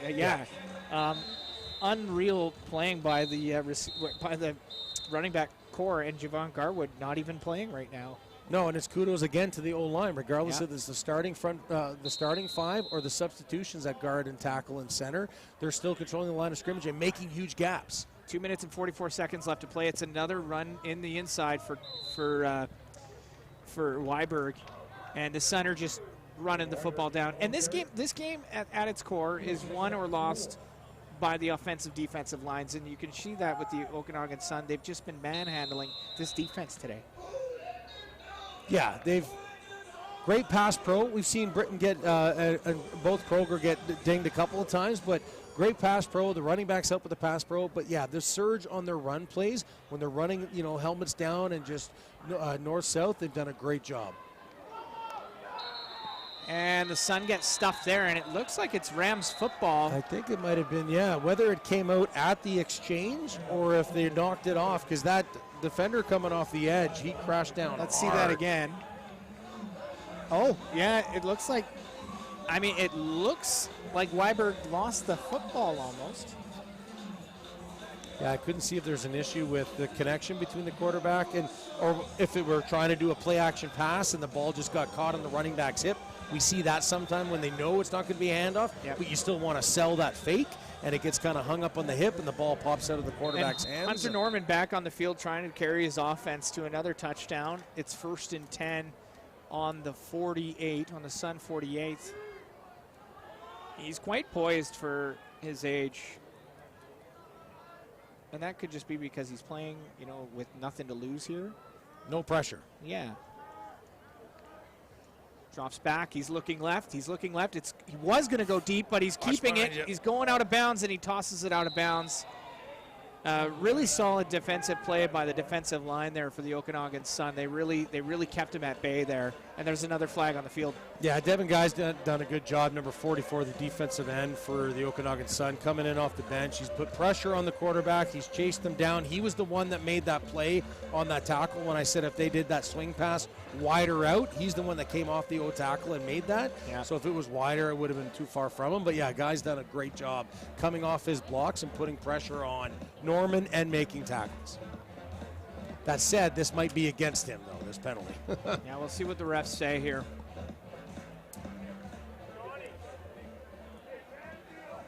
All right, it's being pushed back on the Langley Rams here.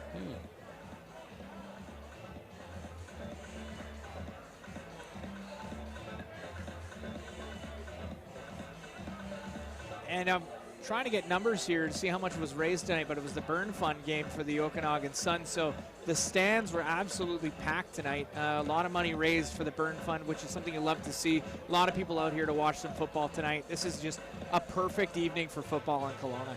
Absolutely. Great fall evening. The temperature's not starting to drop too much in the evenings Funny you right say now. fall. It still feels like late summer. Yeah, technically true. Yes. Yeah. Feels like August right now. Yeah. All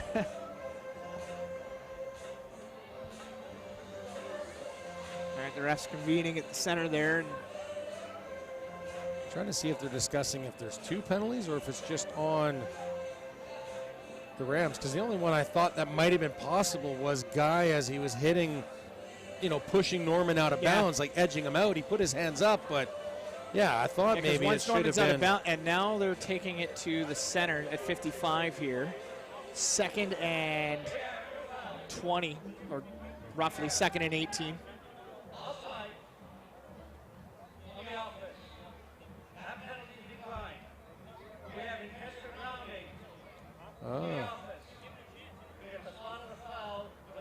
And loss of down. So 2nd down for the Rams, and there was 2 penalties against the offense. They turned down one of it where they took the 2nd one. Hunter Norman back. We've got slot backs in motion. A lot of DBs on in the backfield here for the Okanagan Sun. They're playing good zone D right now, and again, it was a nice throw by Norman, but number 18, Jalen Duncan Makel just couldn't keep his hands on the ball there. Right in the numbers and just fell right out. After Norman evaded how many guys? Yeah, good job on him of staying patient in that pocket and finding somewhere to go. He delivered a good ball. It should have been caught. It would have been very close to a 1st down, and unfortunately, yeah, as opposed to having a 2nd and short, it's now 3rd and long. Mm-hmm. No, that's defense. Oh, no, offense. He didn't have his helmet on. Oh, yeah. No, that was against the Okanagan Sun. Yeah, so it's against the Okanagan Sun. Yeah. Oh, there we go. There we all go. right. Yeah. Hey, we all make mistakes. Hey, yep. Listening to Stephen Kepler's first play-by-play broadcast, marred with mistakes. In fact, if you think there was a lot of flags on this game, wait till I talk to my boss. Yeah, I mean, you could have called that, could have been hands to the face by the O-line, the way that helmet popped off, but there was a lot of bodies between him and the referee that was kind of looking at that, so it'd be some free yardage for the Rams. 2nd and 7 now for the Langley Rams. And they're on the Okanagan Sun 45. They've got a timeout here. With 2 minutes left in the game. At this point, Rams playing for pride. They just want to punch one more in there. Absolutely. The Sun are probably just going to play prevent B at this point. Yeah, keep everything in front of them. Let the Rams take the yards they want, and if worst case scenario, they have them sit just for a field goal, then that's great. But yeah, they don't want to give up any of those deep balls again.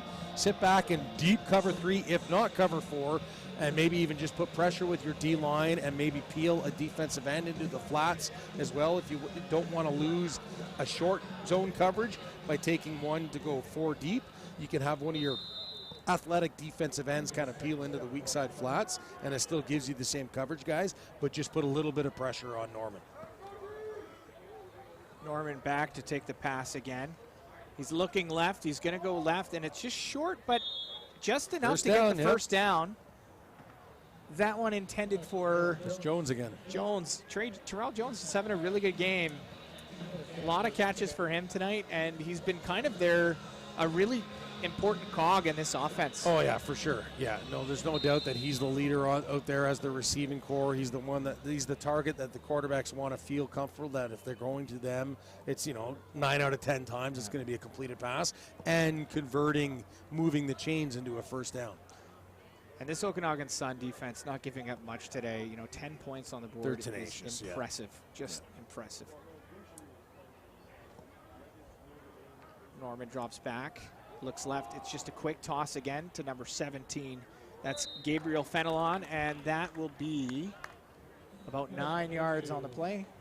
Yeah, so we see we got trips to the top side. You got two receivers that are going deep, trying to get some of those zone coverage guys to bite on that, and then throwing in front of them. And if you can make that first guy miss. But the Sun doing such a great job at whenever the ball is thrown, they are all running towards it. They've got just such great awareness. A as disciplined, defense. swarming defense. Yeah. Absolutely. They stay in their responsibilities until that ball is in the air, and then they attack downhill and swarm to it. A lot of shared tackles tonight for the Okanagan Sun, and that's what you like to see as a coach, right? Absolutely, 100%. All right, Norman dropped back. He's under a lot of pressure, and he's taken down. Devin Guy again. That is a big sack.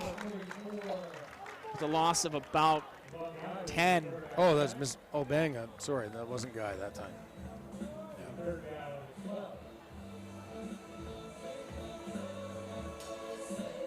Oh, it was Devin Guy. Not 40. Sorry, I thought it was 40. I thought I saw only 1-4, not double 4. All right, third down and 12, and this, could be the last play of the game here.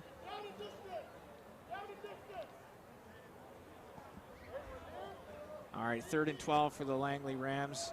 The Okanagan Sun communicating a lot in the defensive backfield here. They look poison red. We got two guys blitzing. Norman dropping back to pass. He throws it wide right, and that is caught. Way to come back to it. Number Probably 80 again short. with Beckham Dickey, and I think it's just shy of the first down. Yeah, good job in coming back to him because it was a little underthrown because of the pressure that he was feeling.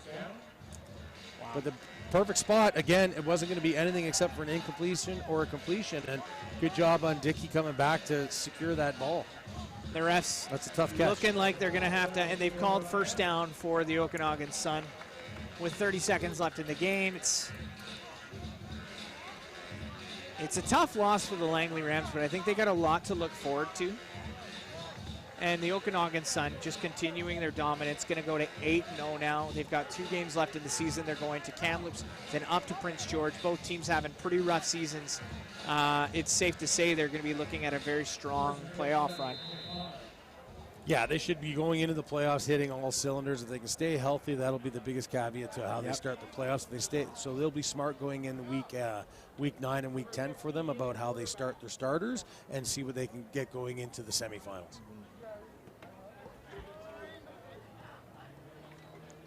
Kruger hands it off quick, and another big gain for this Okanagan Sun running core. That's for number 32. That's Caden Banfield. And that's Avery Clayton at quarterback now, number 15. Oh, so we're seeing the third string in there now. So Clayton getting reps. Clayton, yep. Deep down the roster. With 25 seconds left to go in the game, it's another first down for the Okanagan Sun.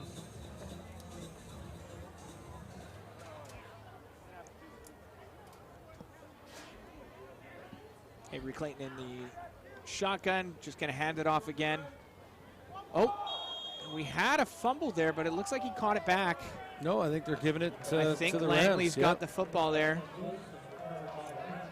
So it's Banfield, unfortunately, catching it. He's just trying to do a cut. A lot of celebration coming from the Rams sideline. They're just a team, and this is why they won last year. This is why they won the national championship last year. They don't give up. Their coaching staff does not. They don't let their players give up on anything. No, and that's, this is deep into the fourth quarter. Your veteran and leading tackler, Cole Barron, number 44, is the one that peeled back from the D-line position and tomahawked that ball out. Yep. So you've got a veteran leader deep into a fourth quarter of a game that's out of hand, not giving up just because this game's out of hand. He's still doing his job as a defensive player, peeled off and created a turnover. And Norman gets one last look at this end zone, but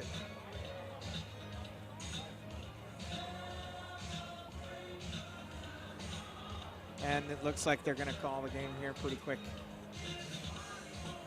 Yeah, I don't think they're going to risk any situations. No, just going to take a knee and call it a game. They're going to run the clock out here. Oh. Players quick to say their pleasantries, but they got to put their buckets back on because the game's just not quite over yet with 3 seconds, 2, 1. And they got to finish this last one out. And that's the game. Okanagan Sun win 42-10 and improve their streak to 8. Yeah, kudos to the Rams. I mean, this game could have got chippy. The Rams, they're a big, strong, brash team. They've got a great coaching staff. They've got a lot of pride. They're defending champs, but the game got out of hand. Everybody, aside from the penalties that just cost both sides momentum, we didn't see anything ugly. We didn't see anything chippy. Both teams just tried to execute their game plan, and kudos to the Rams for sticking in to trying to execute what they could late into this second half. And, yeah, it got out of hand quickly, and it was evident that the Sun were going to pull away in this game. But, yeah, it's just the Sun are just too well balanced. They really are. They really, really are. On offense, defense, and special teams, they're just too good. The special teams weren't the factor for either team on this game. We see which kind of surprised me. It was, yeah. I thought for sure we'd see some big returns again on the punt returns for the Okanagan Sun. Just didn't get an opportunity. But it was the offense and defense, and more specifically, it was the line control. That line of scrimmage dominance by the front seven of the defense of the Okanagan Sun and the 5 Hogs on their offensive line was just top-notch. And that's a good game. Okay, well, that's it for the game. Thanks for joining us. I'm Stephen Kepler, joined with Coach Jason Casey. Good job, Kep. Well, thank you, sir. He'll be back on the call with you next week in Kamloops, and Ryan 2T's Waters I believe will be rocking the roll. So maybe I'll see you back here for playoffs, but until then, go Sun, and thanks again for joining us on the broadcast on TELUS and BCFC TV.